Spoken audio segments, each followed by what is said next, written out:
Teh प्रसाद सच होए। वाहिगुरु जी की फतेह। विघन विनाशन सोए। वाहिगुरु जी की फतेह। विघन विनाशन सोए। सतनाम श्री वाहिगुरु साहिब जी। दोहरा जात जे सन्मुख दुर्ग के। सर गोली लग पाए। गिरै धड़ाधड़ तुरत एक बार समुदाय। जात जे सन्मुख दुर्ग के। वाहिगुरु जी का खालसा वाहिगुरु जी की फतेह। दसां पातशाहियां दी जोत तਖਤ ਚੌਰ ਛਤਰ ਦੇ ਮਾਲਕ ਧੰਨ ਸ੍ਰੀ ਗੁਰੂ ਗ੍ਰੰਥ ਸਾਹਿਬ ਜੀ ਮਹਾਰਾਜ ਸਤਿਗੁਰਾਂ ਦੀ ਪਾਵਨ ਪਵਿੱਤਰ ਹਜ਼ੂਰੀ ਅੰਦਰ ਜਗਤ ਗੁਰੂ ਧੰਨ ਧੰਨ ਸ੍ਰੀ ਗੁਰੂ ਨਾਨਕ ਦੇਵ ਸਾਹਿਬ ਜੀ ਮਹਾਰਾਜ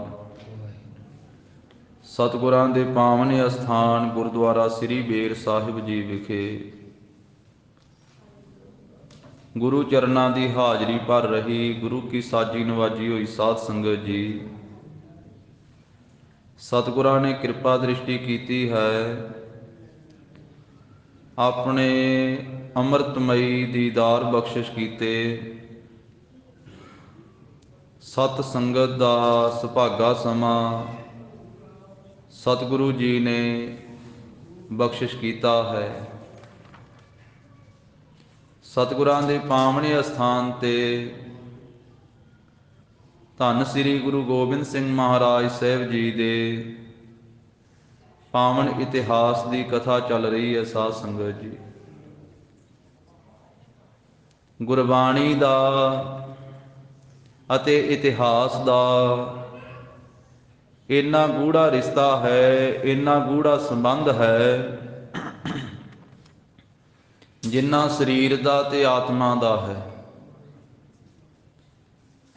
ਜਿੰਨਾ ਰੂਹ ਤੇ ਸਰੀਰ ਦਾ ਸੰਬੰਧ ਹੈ, ਇੰਨਾ ਗੂੜਾ ਸੰਬੰਧ ਹੈ ਗੁਰੂ ਕੀ ਬਾਣੀ ਦਾ ਤੇ ਗੁਰੂ ਕੇ ਇਤਿਹਾਸ ਦਾ। ਕਿਉਂਕਿ ਜੋ ਬਚਨ ਸਤਿਗੁਰੂ ਜੀ ਨੇ ਆਪਣੇ ਮੁਖਾਰਬਿੰਦ ਤੋਂ ਉਚਾਰਨ ਕੀਤੇ, ਗੁਰਬਾਣੀ, ਉਹਨਾਂ ਬਚਨਾਂ ਨੂੰ ਮਹਾਰਾਜ ਸਾਹਿਬ ਜੀ ਨੇ ਆਪਣੇ ਸਰੀਰ ਦੇ ਉੱਤੇ ਵੀ ਢਾਲਣਾ ਕੀਤਾ ਤੇ ਆਪਣੇ ਸਿੱਖਾਂ ਸੇਵਕਾਂ ਤੋਂ ਵੀ ਮਹਾਰਾਜ ਸਾਹਿਬ ਜੀ ਨੇ ਉਹਨਾਂ ਬਚਨਾਂ ਦੀ ਕਮਾਈ ਕਰਵਾਈ। ਇਸ ਕਰਕੇ ਜੋ ਦਸਾਂ ਹੀ ਪਾਤਸ਼ਾਹੀਆਂ ਦਾ ਇਤਿਹਾਸ ਹੈ, ਉਹ ਸਾਧ ਸੰਗਤ ਜੀ ਜੋ ਗੁਰਬਾਣੀ 'ਚ ਉਪਦੇਸ਼ ਦਿੱਤਾ ਹੈ, ਮਹਾਰਾਜ ਸਾਹਿਬ ਜੀ ਨੇ ਜੀਵਨ ਦੇ ਵਿੱਚ ਕਮਾ ਕੇ ਦੱਸਿਆ। ਜੇ ਧੰਨ ਸ੍ਰੀ ਗੁਰੂ ਨਾਨਕ ਦੇਵ ਸਾਹਿਬ ਮਹਾਰਾਜ ਜੀ ਨੇ ਸੰਸਾਰ ਦੇ ਲੋਕਾਂ ਨੂੰ ਆਖਿਆ ਹੈ ਕਿ ਭਾਈ ਅੰਮ੍ਰਿਤ ਵੇਲੇ ਉਠੋ, ਇਸ਼ਨਾਨ ਕਰੋ, ਕਰਤਾਰ ਦੀ ਯਾਦ ਵਿੱਚ ਜੁੜੋ, ਨਾਮ ਜਪੋ, ਤੇ ਇਸ ਸਥਾਨ ਤੇ ਸੁਲਤਾਨਪੁਰ ਲੋਧੀ ਦੀ ਧਰਤੀ ਤੇ ਵੇਈ ਵਿੱਚ ਰੋਜ਼ ਇਸ਼ਨਾਨ ਕਰਕੇ ਤੇ ਇੱਥੇ ਬੇਰ ਸਾਹਿਬ ਵਾਲੇ ਅਸਥਾਨ ਤੇ ਸਤਿਗੁਰੂ ਜੀ ਚੌਂਕੜਾ ਲਾ ਕੇ ਬੈਠਿਆ ਕਰਦੇ, ਆਪਣੇ ਧਿਆਨ ਵਿੱਚ ਲੀਨ ਹੁੰਦੇ। ਜੋ ਵੀ ਮਹਾਰਾਜ ਸਾਹਿਬ ਜੀ ਨੇ ਸੇਵਾ ਦਾ, ਸਿਮਰਨ ਦਾ ਉਪਦੇਸ਼ ਦਿੱਤਾ ਤੇ ਆਪ ਮਹਾਰਾਜ ਸਾਹਿਬ ਜੀ ਨੇ ਉਹ ਕਰਕੇ ਦੱਸਿਆ। ਸਾਧ ਸੰਗਤ ਜੀ, ਜੇ ਆਖਿਆ ਕਿਰਤ ਕਰੋ, ਵੰਡ ਛਕੋ, ਨਾਮ ਜਪੋ, ਤਾਂ ਮਹਾਰਾਜ ਸਾਹਿਬ ਜੀ ਨੇ ਹਲ ਵੀ ਵਾਹਿਆ। ਧੰਨ ਗੁਰੂ ਨਾਨਕ ਦੇਵ ਸਾਹਿਬ ਜੀ ਨੇ ਖੇਤੀ ਵੀ ਕੀਤੀ ਕਰਤਾਰਪੁਰ ਸਾਹਿਬ ਦੀ ਧਰਤੀ ਤੇ। ਤਾਂ ਗੂੜਾ ਰਿਸ਼ਤਾ ਹੈ ਗੁਰੂ ਕੀ ਬਾਣੀ ਦਾ ते गुरु के इतिहास दा। गुरबाणी की व्याख्या गुरु का इतिहास करता है, तो इतिहास की व्याख्या गुरु की बाणी करती है। ताने पेटे वाली सांझ है। गुरबाणी की कथा भी गुरु काल तो ही आरंभ हुई, तो इतिहास की कथा ते इतिहास भी गुरु काल तो ही आरंभ होया। सतगुरु नानक देव साहब महाराज साहब जी के सारे जीवन के इतिहास नूं गुरु साहब जी के हजूरीए सिख, गुरु साहब जी के चौर बरदार सिख भाई बाला जी ने खडूर साहब की धरती ते गुरु अंगद देव साहब जी की हजूरी विच सारा इतिहास सुनाया। प्रकाश तो लैके राय भोए की तलवंडी का बचपन का इतिहास, फिर सुल्तानपुर लोधी की धरती का इतिहास सारा, फिर उदासियां का सारा इतिहास, बाकी करतारपुर साहब का इतिहास तो महाराज साहब बाबा लहणा जी नाल ही सन। महाराज गुरु अंगद देव साहब जी 7 साल गुरु नानक साहब के चरणों में रहे करतारपुर साहब की धरती ते इत्थों दे सिख नूं वडियाई मिली इतिहास लिखण दी। गुरु नानक साहब जी का इतिहास सब तो पहला सुल्तानपुर लोधी दे सिख ने लिखिया, भाई बाला जी ने सुनाया ते भाई पैड़े मोखे ने लिखिया।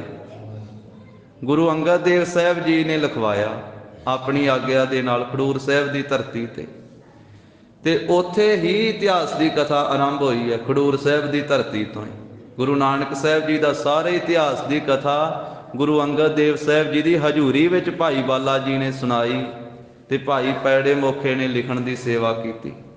उस दिन तो लैके अज दे दिन तक गुरु साहब जी के घर विच गुरबाणी के नाल नाल गुर इतिहास की कथा का प्रवाह भी चलता है। तो आप कलगीधर पातशाह महाराज साहब जी का पवित्र इतिहास विचार रहे हाँ। चमकौर साहब जिस नगर नूं अज गुरु की संगतां भावना नाल कहिंदियां हन, उस नगर का नाम चमकौर है। हुण असीं प्यार दे नाल गुरु के अदब विच चमकौर साहिब कहिंदे हां। उस चमकौर दे आले दुआले जदों सतगुरु जी उत्थे प्रवेश कीते गढ़ी दे विच कच्ची हवेली दे विच, तां सतगुरु गरीब नवाज साहब जी नूं घेरा पाया। जिवें फौजां ने आपां पिछले प्रसंग दे विच सरवण कीता है। 10 लाख फौज दिल्लीओं चढ़ के आई है। 10 लाख फौज इधरों जिहड़ी 7 महीनों की घेरा पा के बैठी सी। ये 20 लाख तो वधिक फौज जिहड़ी वो चमकौर साहब उस गढ़ी दे आले दुआले नगर दे आले दुआले आ गई है। अंदर 40 सिंह आ गुरु गोबिंद सिंह महाराज दे नाल।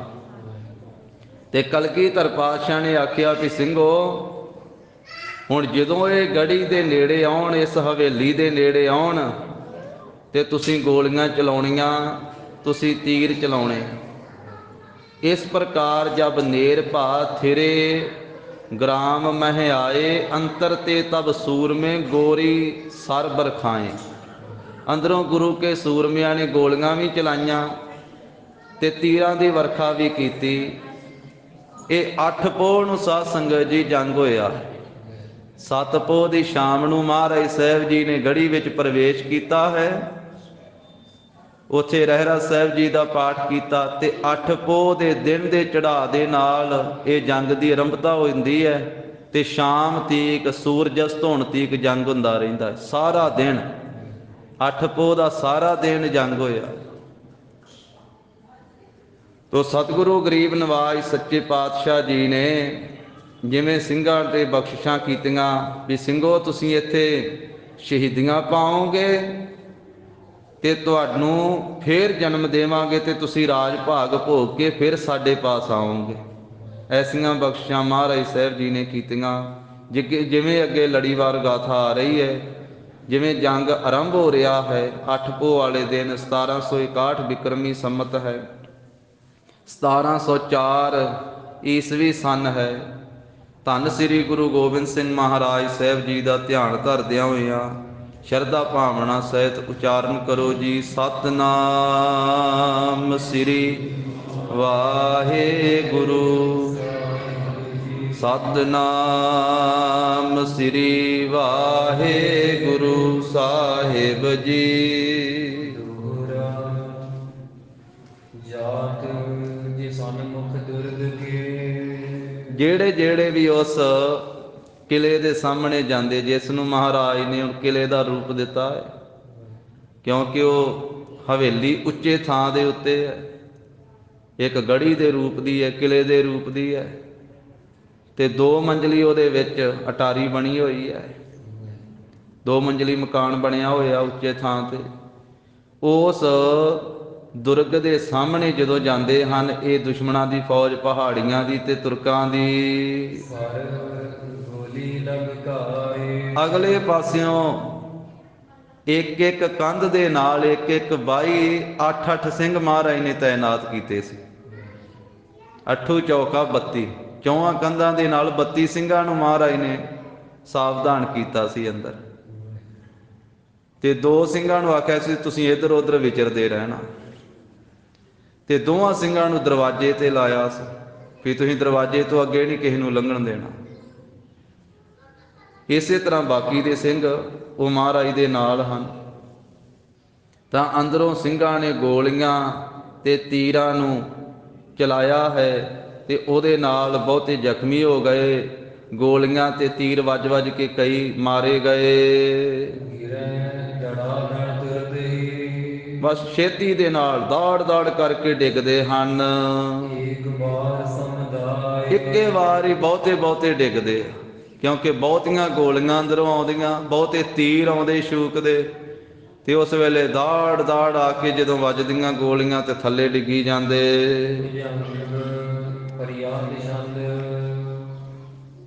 ਗੁਰੂ ਜੀ ਪਰਚਾਰੇ ਸੁਨੋ ਸਿੰਘ ਮੇਰੇ। ਅੰਦਰ ਕਲਗੀਧਰ ਪਾਤਸ਼ਾਹ ਜੀ ਨੇ ਆਪ ਬਚਨ ਕੀਤੇ ਸਿੰਘਾਂ ਨਾਲ, ਆਪ ਪ੍ਰਚਾਰ ਕੀਤਾ। ਗਰੀਬ ਨਵਾਜ ਕਹਿਣ ਲੱਗੇ ਮੇਰੇ ਸਿੰਘੋ ਸੁਣੋ, ਜਗੈ ਸਾਮ ਦਾਮਨ ਨ ਭੇਦਨ ਸੁਹੇਰੇ। ਜਦੋਂ ਨਾ ਸ਼ਾਮ ਰਹਿ ਜਾਵੇ, ਨਾ ਦਾਮ ਰਹਿ ਜਾਵੇ, ਨਾ ਭੇਦ, ਵੀ ਇਹ 3 ਜਿਹੜੇ ਨੀਤੀ ਦੇ ਲੱਛਣ ਹਨ। ਵੀ ਦੁਸ਼ਮਣ ਤੋਂ ਬਚਣ ਵਾਸਤੇ ਉਹਦੀ ਸਾਮ ਸ਼ਰਨ ਵਿੱਚ ਪੈ ਜਾਣਾ, ਉਹਦੇ ਅੱਗੇ ਬੇਨਤੀ ਕਰਨੀ। ਦੁਸ਼ਮਣ ਤੋਂ ਬਚਣ ਵਾਸਤੇ ਉਹਨੂੰ ਦਾਮ ਦਮੜੇ ਦੇ ਦੇਣੇ, ਰੁਪਈਏ ਦੇ ਦੇਣੇ। ਇਸੇ ਤਰ੍ਹਾਂ ਫਿਰ ਦੁਸ਼ਮਣ ਦੇ ਵਿੱਚ ਭੇਦ ਫਰਕ ਪਾ ਦੇਣਾ, ਫੁੱਟ ਪਾ ਦੇਣੀ, ਜੋ ਇਹ ਨੀਤੀ ਦੇ ਭੇਦ ਆ। ਤੇ ਜਦੋਂ ਇਹ ਤਿੰਨੇ ਨਾ ਰਹਿ ਜਾਣ, ਤਿੰਨਿਆਂ ਤੋਂ ਸਮਾਂ ਜਿਹੜਾ ਹੈ ਉਹ ਲੰਘ ਜਾਵੇ, ਤੇ ਉਸ ਵੇਲੇ ਮਹਾਰਾਜ ਕਹਿੰਦੇ ਫਿਰ ਆਯੁਧੰ, ਫਿਰ ਸ਼ਸਤਰਾਂ ਦੇ ਉੱਤੇ ਹੱਥ ਪਾ ਲੈਣਾ ਚਾਹੀਦਾ ਹੈ। ਮਹਾਰਾਜ ਕਹਿੰਦੇ ਹੁਣ ਉਹੀ ਗੱਲ ਬਣ ਗਈ ਸਿੰਘੋ, ਹੁਣ ਨਾ ਸਾਮ ਨਾ ਦਾਮ ਨਾ ਭੇਦ ਕੰਮ ਆਉਣਾ ਹੈ। ਹੁਣ ਇਹਨਾਂ ਤੋਂ ਸਮਾਂ ਲੰਘ ਚੁੱਕਾ ਹੈ, ਹੁਣ ਤਾਂ ਇੱਕੋ ਹੀ ਹੈ ਦੰਡ। ਹੁਣ ਤਾਂ ਇਹਨਾਂ ਨੂੰ ਦੰਡ ਦਿੱਤਾ ਜਾਵੇ, ਹੁਣ ਸ਼ਸਤਰਾਂ ਤੇ ਹੱਥ ਪਾਇਆ ਜਾਵੇ। ਜਦੋਂ ਕੋਈ ਹੀਲਾ ਕੋਈ ਚਾਰਾ ਨਾ ਰਹਿ ਜਾਵੇ, ਤੇ ਮਹਾਰਾਜ ਕਹਿੰਦੇ ਵੀ ਫੇਰ ਸ਼ਸਤਰ ਚੁੱਕਣੇ ਜਾਇਜ਼ ਆ। ਹੁਣ ਸ਼ਸਤਰਾਂ ਦੇ ਉੱਤੇ ਹੱਥ ਪਾਇਆ ਜਾਵੇ। ਪਹਿਲਾਂ ਸਿੰਘੋ ਤੀਰ ਚਲਾਓ, ਗੋਲੀਆਂ ਚਲਾਓ। ਜਿਹੜੇ ਨੇੜੇ ਆਉਂਦੇ ਆ ਨਾ ਇਹ ਗੜ੍ਹੀ ਦੇ, ਹਵੇਲੀ ਦੇ, ਪਹਿਲਾਂ ਤੁਸੀਂ ਤੀਰ ਚਲਾਓ, ਗੋਲੀਆਂ ਚਲਾਓ, ਤੇ ਤੀਰਾਂ ਤੇ ਗੋਲੀਆਂ ਦੇ ਨਾਲ ਮਾਰ ਮਾਰ ਕੇ ਸੁੱਟ ਦਿਓ। ਜੇ ਫਿਰ ਵੀ ਇਹ ਵੈਰੀ ਨਾ ਮਿਟਣ, ਨਾ ਰੁਕਣ, ਇਹ ਹੋਰ ਨੇੜੇ ਆ ਜਾਣ, ਤੁਸੀਂ ਵੇਖੋ। ਤੇ ਜੇ ਨੇੜੇ ਹੀ ਆ ਜਾਣ ਨਾ, ਕੰਧ ਦੇ ਨੇੜੇ ਅੱਗੇ ਅੰਦਰ ਹੀ ਆਉਣ ਨੂੰ ਤਿਆਰ ਹੋ ਜਾਣ, ਤੇ ਫਿਰ ਕਿਰਪਾਨਾਂ ਕੱਢ ਲਓ, ਖੰਡੇ ਕੱਢ ਲਓ, ਤੇ ਫਿਰ ਖੰਡ ਖੰਡ ਕਰ ਦਿਓ, ਫਿਰ ਟੁਕੜੇ ਟੁਕੜੇ ਕਰ ਦਿਓ, ਸਿਰ ਵੱਢ ਵੱਢ ਕੇ ਸੁੱਟ ਦਿਓ ਇਹਨਾਂ ਦੇ।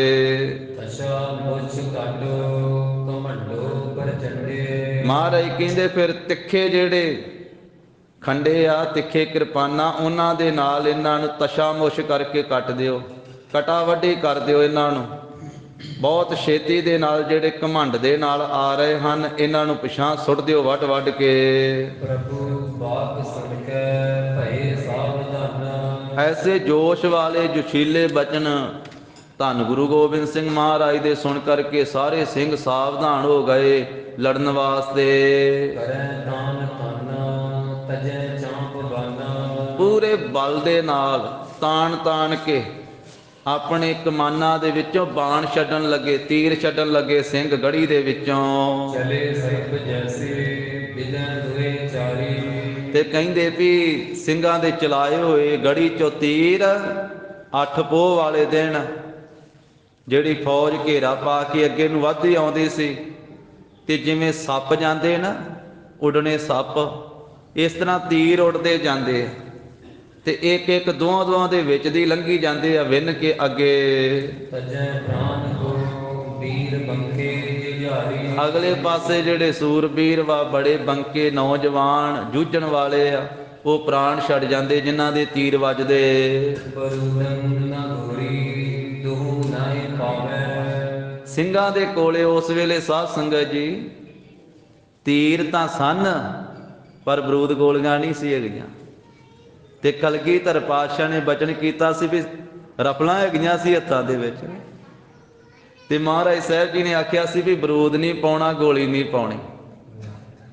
ਤੇ ਉਹ ਮਹਾਰਾਜ ਦਾ ਬਚਨ ਮੰਨ ਕਰਕੇ ਨਾ ਤੇ ਹੁਣ ਕੋਈ ਬਰੂਦ ਪਾਉਂਦੇ ਵਿੱਚ, ਨਾ ਕੋਈ ਗੋਲੀਆਂ ਪਾਉਂਦੇ ਹਨ।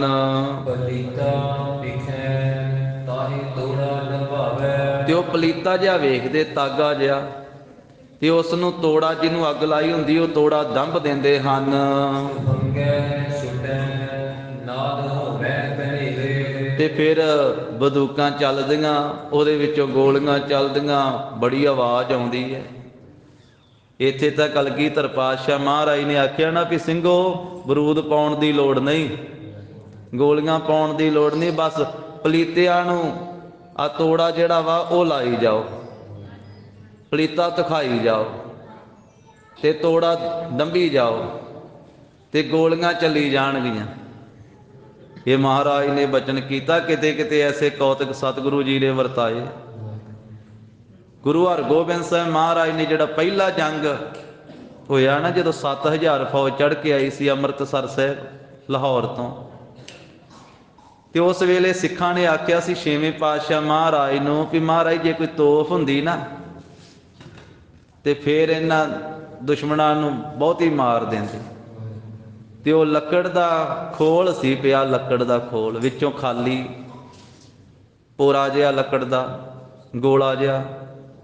ਤੇ ਮਹਾਰਾਜ ਕਹਿਣ ਲੱਗੇ ਵੀ ਇਹਨੂੰ ਰੱਖ ਲਓ, ਇਹਦੇ ਵਿੱਚ ਰੋੜੇ ਪਾ ਪਾ ਕੇ ਨਾ, ਤੇ ਘਟਾ ਮਿੱਟੀ ਪਾ ਕਰਕੇ, ਤੇ ਇਹਨੂੰ ਲਾਈ ਜਾਓ ਪਲੀਤੇ, ਤੇ ਇਹਦੇ ਚੋਂ ਗੋਲੀਆਂ ਚੱਲਣਗੀਆਂ, ਗੋਲੇ ਚੱਲਣਗੇ। 6ਵੇਂ ਪਾਤਸ਼ਾਹ ਨੇ ਐਸਾ ਬਚਨ ਆਇਆ ਇਤਿਹਾਸ ਵਿੱਚ। ਫਿਰ ਉਹ ਲੱਕੜ ਦਾ ਖੋਲ ਜਿਹਾ ਰੱਖ ਕੇ ਉਹਦੇ ਚ ਰੋੜੇ ਪਾ ਪਾ ਕੇ ਲੱਕੜ ਦੀ ਉਹ ਤੋਪ ਚਲਾ ਦਿੱਤੀ ਸਿੱਖਾਂ ਨੇ। ਤਾਂ ਮਹਾਰਾਜ ਸਾਹਿਬ ਜੀ ਨੇ ਕਲਾ ਤੇ ਥਾਂ ਥਾਂ ਤੇ ਵਿਖਾਈਆਂ, ਪਰ ਗਰੀਬ ਨਵਾਜ ਸਾਹਿਬ ਜੀ ਜਿੱਡੀ ਕਲਾ ਦੇ ਮਾਲਕ ਸੀ, ਉਹ ਸਾਰੀ ਨੂੰ ਤਾਂ ਜਰ ਕੇ ਹੀ ਰੱਖਿਆ ਗਰੀਬ ਨਵਾਜ ਨੇ। ਥਾਂ ਥਾਂ ਤੇ ਮਹਾਰਾਜ ਨੇ ਕੌਤਕ ਕੀਤੇ ਆ। ਹੁਣ ਧੰਨ ਗੁਰੂ ਨਾਨਕ ਸਾਹਿਬ ਮਹਾਰਾਜ ਨੇ ਕਿੰਨੇ ਚੋਜ ਕੌਤਕ ਕੀਤੇ ਗਰੀਬ ਨਵਾਜ ਨੇ। ਹੁਣ ਇੱਥੇ ਦਾਤਨ ਕਰਕੇ ਗੱਡੀ ਤੇ ਗੁਰੂ ਕੀ ਬੇਰੀ ਸਾਹਿਬ ਹੋਈ ਹੈ, ਵੀ ਤਾਂ ਕਿੱਡਾ ਵੱਡਾ ਕੌਤਕ ਹੀ ਆ ਮਹਾਰਾਜ ਦਾ। ਗੁਰੂ ਸਾਹਿਬ ਜੀ ਵਾਸਤੇ ਤਾਂ ਛੋਟਾ ਹੀ ਆ, ਸਾਡੇ ਸੰਸਾਰੀ ਜੀਵਾਂ ਵਾਸਤੇ ਤਾਂ ਵੱਡਾ ਹੀ ਆ ਨਾ। ਵੀ ਸਾਡੇ ਰੁੱਖ ਤਾਂ ਜੜ੍ਹਾਂ ਵਾਲੇ ਲਾਏ ਸੁੱਕ ਜਾਂਦੇ ਆ, ਤਾਂ ਮਹਾਰਾਜ ਸਾਹਿਬ ਜੀ ਨੇ ਦਾਤਨ ਕਰਕੇ ਗੱਡੀ ਆ। ਭਾਈ ਸੰਤੋਖ ਸਿੰਘ ਜੀ ਨੇ ਲਿਖਿਆ ਵਾ ਨਾਨਕ ਪ੍ਰਕਾਸ਼ ਗ੍ਰੰਥ ਵਿੱਚ ਕਿ ਮੋਦੀ ਖਾਨੇ ਤੋਂ ਚੱਲ ਕੇ ਆਏ ਸੀ ਬਾਬਾ ਜੀ, ਤੇ ਆ ਕੇ ਦਾਤਨ ਕੀਤੀ ਤੇ ਇੱਥੇ ਗੱਡ ਦਿੱਤੀ। ਆਪਣ ਤੇ ਚੱਲ ਨੀਰ ਕੇ ਤੀਰ ਪੈ ਦੰਤਨ ਧਾਮ ਨਿਆਣ ਕਰੇ, ਗਾਟ ਦਈ ਧਰ ਹੋਤ ਭਇਓ ਤਰ ਹੈ ਅਬ ਲੋ ਬਰ ਸੋ ਬਦਰੀ। ਉਹ ਸ੍ਰੇਸ਼ਟ ਬਦਰੀ ਬੇਰੀ ਸਾਹਿਬ ਕਹਿੰਦੇ ਅੱਜ ਸੋਭਾ ਪਾਉਂਦੀ ਗੁਰਦੁਆਰਾ ਸ੍ਰੀ ਬੇਰ ਸਾਹਿਬ। ਤਾਂ ਮਹਾਰਾਜ ਸਾਹਿਬ ਜੀ ਨੇ ਥਾਂ ਥਾਂ ਤੇ ਚੋਜ ਕੌਤਕ ਕੀਤੇ ਆ, ਗਿਣੇ ਹੀ ਨਹੀਂ ਜਾ ਸਕਦੇ ਕਿੰਨੇ ਕੀਤੇ 10 ਸਰੂਪਾਂ ਦੇ ਵਿੱਚ। ਹੁਣ ਇੱਥੇ ਸਿੱਖ ਮਹਾਰਾਜ ਸਾਹਿਬ ਜੀ ਦੀ ਆਗਿਆ ਮੰਨ ਕਰਕੇ ਕਹਿੰਦੇ ਵੀ ਬਰੂਦ ਨਹੀਂ, ਗੋਲੀ ਨਹੀਂ ਪਾਈ ਜਾਂਦੀ, ਬਸ ਪਲੀਤਾ ਵੇਖ ਕਰਕੇ ਉਹਨੂੰ ਤੋੜਾ ਦੰਭ ਦਿੰਦੇ ਆ, ਤੇ ਗੋਲੀਆਂ ਚੱਲਦੀਆਂ, ਆਵਾਜ਼ ਬਹੁਤੀ ਆਉਂਦੀ ਹੈ। ਕਾੜ ਕਾੜ ਦੀ ਆਵਾਜ਼ ਆਉਂਦੀ, ਇੱਕੇ ਵਾਰੀ ਗੋਲੀਆਂ ਛੁੱਟ ਗਈਆਂ ਬੰਦੂਕਾਂ ਦੇ ਵਿੱਚੋਂ। ਉਹ ਤੁਰਕਾਂ ਤੇ ਪਹਾੜੀਆਂ ਦੇ ਜਿਹੜੇ ਸੂਰਬੀਰ ਸੀ ਸਿਪਾਹੀ, ਉਹ ਘੋੜਿਆਂ ਤੋਂ ਥੱਲੇ ਡਿੱਗੇ, ਭੂਮ ਜਾਈ, ਜ਼ਮੀਨ ਤੇ ਡਿੱਗ ਪਏ ਜਾ ਕੇ। ਉਹ ਫੱਟੜ ਹੋਏ ਇਸ ਤਰ੍ਹਾਂ ਕਹਿੰਦੇ ਗੋਲੀਆਂ ਵੱਜ ਕੇ ਥੱਲੇ ਲੇਟ ਰਹੇ ਆ, ਇਸ ਤਰ੍ਹਾਂ ਥੱਲੇ ਡਿੱਗੇ ਹੋਏ ਆ ਜਾਣੋ ਕਿ ਸ਼ਰਾਬ ਪੀ ਕਰਕੇ ਜਿਵੇਂ ਕੋਈ ਲੇਟ ਰਹੇ ਹੋਣ। ਕਿਸੂ ਮੁੰਡ ਫੁਟੈ ਕਿਸੂ ਤੁੰਡ ਟੁਟੈ। ਇਹ ਅੰਦਰੋਂ ਚਲਾਏ ਹੋਏ ਗੋਲੀਆਂ ਤੇ ਤੀਰਾਂ ਦੇ ਨਾਲ ਕਿਸੇ ਦਾ ਸਿਰ ਫੁੱਟ ਰਿਹਾ ਹੈ, ਕਿਸੇ ਦਾ ਮੂੰਹ ਟੁੱਟ ਰਿਹਾ ਹੈ। ਲੱਗੈ ਵੇਗ ਗੋਲੀ ਭੁਜਾ ਟਾਂਗ ਟੁਟੈ। ਬੜੀ ਛੇਤੀ ਦੇ ਨਾਲ ਗੋਲੀਆਂ ਵੱਜ ਰਹੀਆਂ ਗੜੀ ਦੇ ਵਿੱਚੋਂ, ਤੇ ਤੁਰਕਾਂ ਦੀ ਕਿਸੇ ਦੀ ਲੱਤ ਟੁੱਟ ਜਾਂਦੀ, ਕਿਸੇ ਦੀ ਬਾਂਹ ਟੁੱਟ ਜਾਂਦੀ ਹੈ। ਹਲ ਬੋਲੇ ਰਹਿ ਤੁੰਡ ਮਾਹੀ। ਕਹਿੰਦੇ ਹੱਲਾ ਕਰੋ, ਹੱਲਾ ਕਰੋ। ਇਸ ਤਰ੍ਹਾਂ ਜਦੋਂ ਹੱਲਾ ਹੱਲਾ ਬੋਲਦੇ ਨਾ, ਉਹ ਬੋਲ ਉਹਨਾਂ ਦੇ ਮੂੰਹ ਵਿੱਚ ਹੀ ਰਹਿ ਜਾਂਦੇ। ਜਦੋਂ ਫੜਾ ਕਰਦੀ ਗੋਲੀ ਵੱਜਦੀ ਨਾਲ ਹੀ ਪਰਾਂ ਡਿੱਗ ਪੈਂਦੇ। ਲੱਗੈ ਬਾਣ ਦੇਹੀ ਬਚੈ ਪ੍ਰਾਣ ਨਾਹੀ। ਜਿਸ ਵੇਲੇ ਤੀਰ ਲੱਗਦਾ ਤੇ ਫਿਰ ਵੀ ਪ੍ਰਾਣ ਨਹੀਂ ਬਚਦੇ, ਵਿੱਚ ਦੀ ਨਿਕਲ ਜਾਂਦੇ ਹਨ ਪਾਰ। ਗਿਰੈ ਅਗਰ ਆਉਂਦੇ ਚਲੇ ਪੁੰਜ ਆਵੈ। ਕਹਿੰਦੇ ਵੀ ਅਗਲੇ ਪਾਸੇ ਨੂੰ ਮੂਧੇ ਮੂੰਹ ਕਰਕੇ ਡਿੱਗ ਪੈਂਦੇ ਆ, ਤੇ ਬਹੁਤੇ ਪੁੰਜ ਕਹੀਏ ਬਹੁਤੇ ਟੋਲਿਆਂ ਦੇ ਟੋਲੇ ਅੱਗੇ ਨੂੰ ਵੱਧਦੇ ਆਉਂਦੇ ਹਨ। ਮਰੇ ਫੇਰ ਬਾਛੇ ਨਹੀਂ ਕੇ ਸੰਧਾਵੈ। ਤੀਰ ਤੇ ਗੋਲੀਆਂ ਖਾ ਖਾ ਕੇ ਥੱਲੇ ਤੇ ਡਿੱਗੀ ਜਾਂਦੇ ਆ, ਪਰ ਪਛਾਣ ਨੂੰ ਨਹੀਂ ਭੱਜਦੇ, ਅੱਗੇ ਨੂੰ ਆਉਂਦੇ ਹਨ। ਗਰੀਦੰ ਤਬੈ ਭੀਮ ਚੰਦ ਰਾਜ ਸਾਰੇ। ਤੇ ਫਿਰ ਜਿੰਨੇ ਇਹ ਪਹਾੜੀ ਰਾਜੇ ਸੀ ਨਾ, ਭੀਮ ਚੰਦ ਤੋਂ ਆਦਿਕ, ਇਹ ਸਾਰੇ ਦੇ ਸਾਰੇ ਉਤੇ ਗਰਾਮ ਕੇ ਜਾਟ ਤੀਰ ਨਕਾਰੇ। ਇਹਨਾਂ ਨੇ ਚਮਕੌਰ ਨਗਰ ਦੇ ਜੱਟਾਂ ਜ਼ਿਮੀਂਦਾਰਾਂ ਨੂੰ ਆਪਣੇ ਪਾਸ ਬੁਲਾ ਲਿਆ, ਭੀਮ ਚੰਦ ਆਦਿਕ ਰਾਜਿਆਂ ਨੇ। ਲੱਗੇ ਬੂਝਦੇ ਸਿੰਘ ਕੀਤੇ ਪਰਵੇਸ਼ੇ। ਚਮਕੌਰ ਸਾਹਿਬ ਨਗਰ ਦੇ ਜ਼ਿਮੀਂਦਾਰਾਂ ਨੂੰ ਪੁੱਛਣ ਲੱਗੇ ਵੀ ਅੰਦਰ ਗੜੀ ਦੇ ਵਿੱਚ ਕਿੰਨੇ ਕੁ ਸਿੰਘ ਵਾ। ਹਾਲੇ ਤੇ ਪਹਿਲਾਂ ਹੀ ਹੱਲਾ ਹੋਇਆ, ਕਿਉਂਕਿ ਉਹਨਾਂ ਢੇਰ ਲਾ ਦਿੱਤੇ ਚਲਾ ਚਲਾ ਕੇ ਤੀਰ ਤੇ ਗੋਲੀਆਂ। ਤੇ ਟੋਲਿਆਂ ਦੇ ਟੋਲੇ ਜਦੋਂ ਥੱਲੇ ਡਿੱਗੇ ਮੂਧੜੇ ਮੂੰਹ, ਤੇ ਫਿਰ ਉਹ ਪਿੰਡ ਵਾਲਿਆਂ ਨੂੰ ਸੱਦਿਆ ਵੀ ਕਿੰਨੇ ਕੁ ਅੰਦਰ ਸਿੰਘ ਵਾ, ਤੁਸੀਂ ਵੇਖੇ ਹੋਣੇ ਆ, ਦੱਸੋ। ਕਨੇ ਬਾਣ ਮਾਰੈ ਕਿ ਗੋਰੀ ਵਿਸ਼ੇਸ਼ੇ। ਕਹਿੰਦੇ ਅੰਦਰੋਂ ਤੇ ਤੀਰ ਗਿਣੇ ਹੀ ਨਹੀਂ ਜਾਂਦੇ ਵੀ ਇੰਨੇ ਬਹੁਤੇ ਤੀਰ ਆ ਰਹੇ, ਬਹੁਤੀ ਗੋਲੀਆਂ ਦੀ ਵਿਛਾੜ ਹੋ ਰਹੀ ਹੈ। ਦੜਾ ਦਾੜ ਸੂਰੇ ਗਿਰੈ ਭੂਮ ਮਾਹੀ। ਵੇਂਦਿਆਂ ਵੇਂਦਿਆਂ ਸਾਡੇ ਸੂਰਮੇ, ਸਾਡੇ ਸਿਪਾਹੀ ਦੜਾ ਦੜ ਕਰਦੇ ਧਰਤੀ ਤੇ ਡਿੱਗ ਪਏ। ਜਿਤੇ ਨੈਣ ਦੇਖੇ ਕਹੋ ਕਿਉ ਨਾ ਕਾਹੀ। ਉਹ ਪਿੰਡ ਵਾਲਿਆਂ ਨੂੰ ਪੁੱਛਦੇ ਆ, ਤੁਸੀਂ ਆਪਣੀ ਅੱਖੀਂ ਵੇਖੇ ਅੰਦਰ ਹਵੇਲੀ 'ਚ ਵੜਦੇ ਸਿੰਘ ਕਿੰਨੇ ਕੁ ਵੇਖੇ ਜੇ, ਕਿੰਨੇ ਕੁ ਅੰਦਰ ਗਏ? ਤੁਸੀਂ ਦੱਸਦੇ ਨਹੀਂ, ਤੁਸੀਂ ਸੱਚ ਨਹੀਂ ਦੱਸਦੇ, ਤੁਸੀਂ ਥੋੜੇ ਦੱਸਦੇ ਹੋ। ਅੰਦਰ ਜ਼ਿਆਦੀ ਫੌਜ ਆ ਗੁਰੂ ਗੋਬਿੰਦ ਸਿੰਘ ਦੀ, ਇਸ ਕਰਕੇ ਜਿੰਨੇ ਵੇਖੇ ਆ ਉਹਨੇ ਦੱਸੋ। ਸੁਨੇ ਜਾਟ ਬੋਲੇ ਕਿਨੈ ਹੈ ਨਾ ਕੋਈ। ਉਹ ਫਿਰ ਜ਼ਿਮੀਂਦਾਰ ਬੋਲੇ, ਜਦੋਂ ਇਹਨਾਂ ਭੀਮ ਚੰਦ ਆਦਿਕ ਰਾਜਿਆਂ ਨੇ ਪੁੱਛਿਆ ਇਹਨਾਂ ਦੀ ਗੱਲਬਾਤ ਸੁਣ ਕਰਕੇ, ਉਹ ਕਹਿੰਦੇ ਵੀ ਅਸੀਂ ਸਾਰੇ ਕੱਲਾ ਕੱਲਾ ਤੇ ਨਹੀਂ ਗਿਣੇ।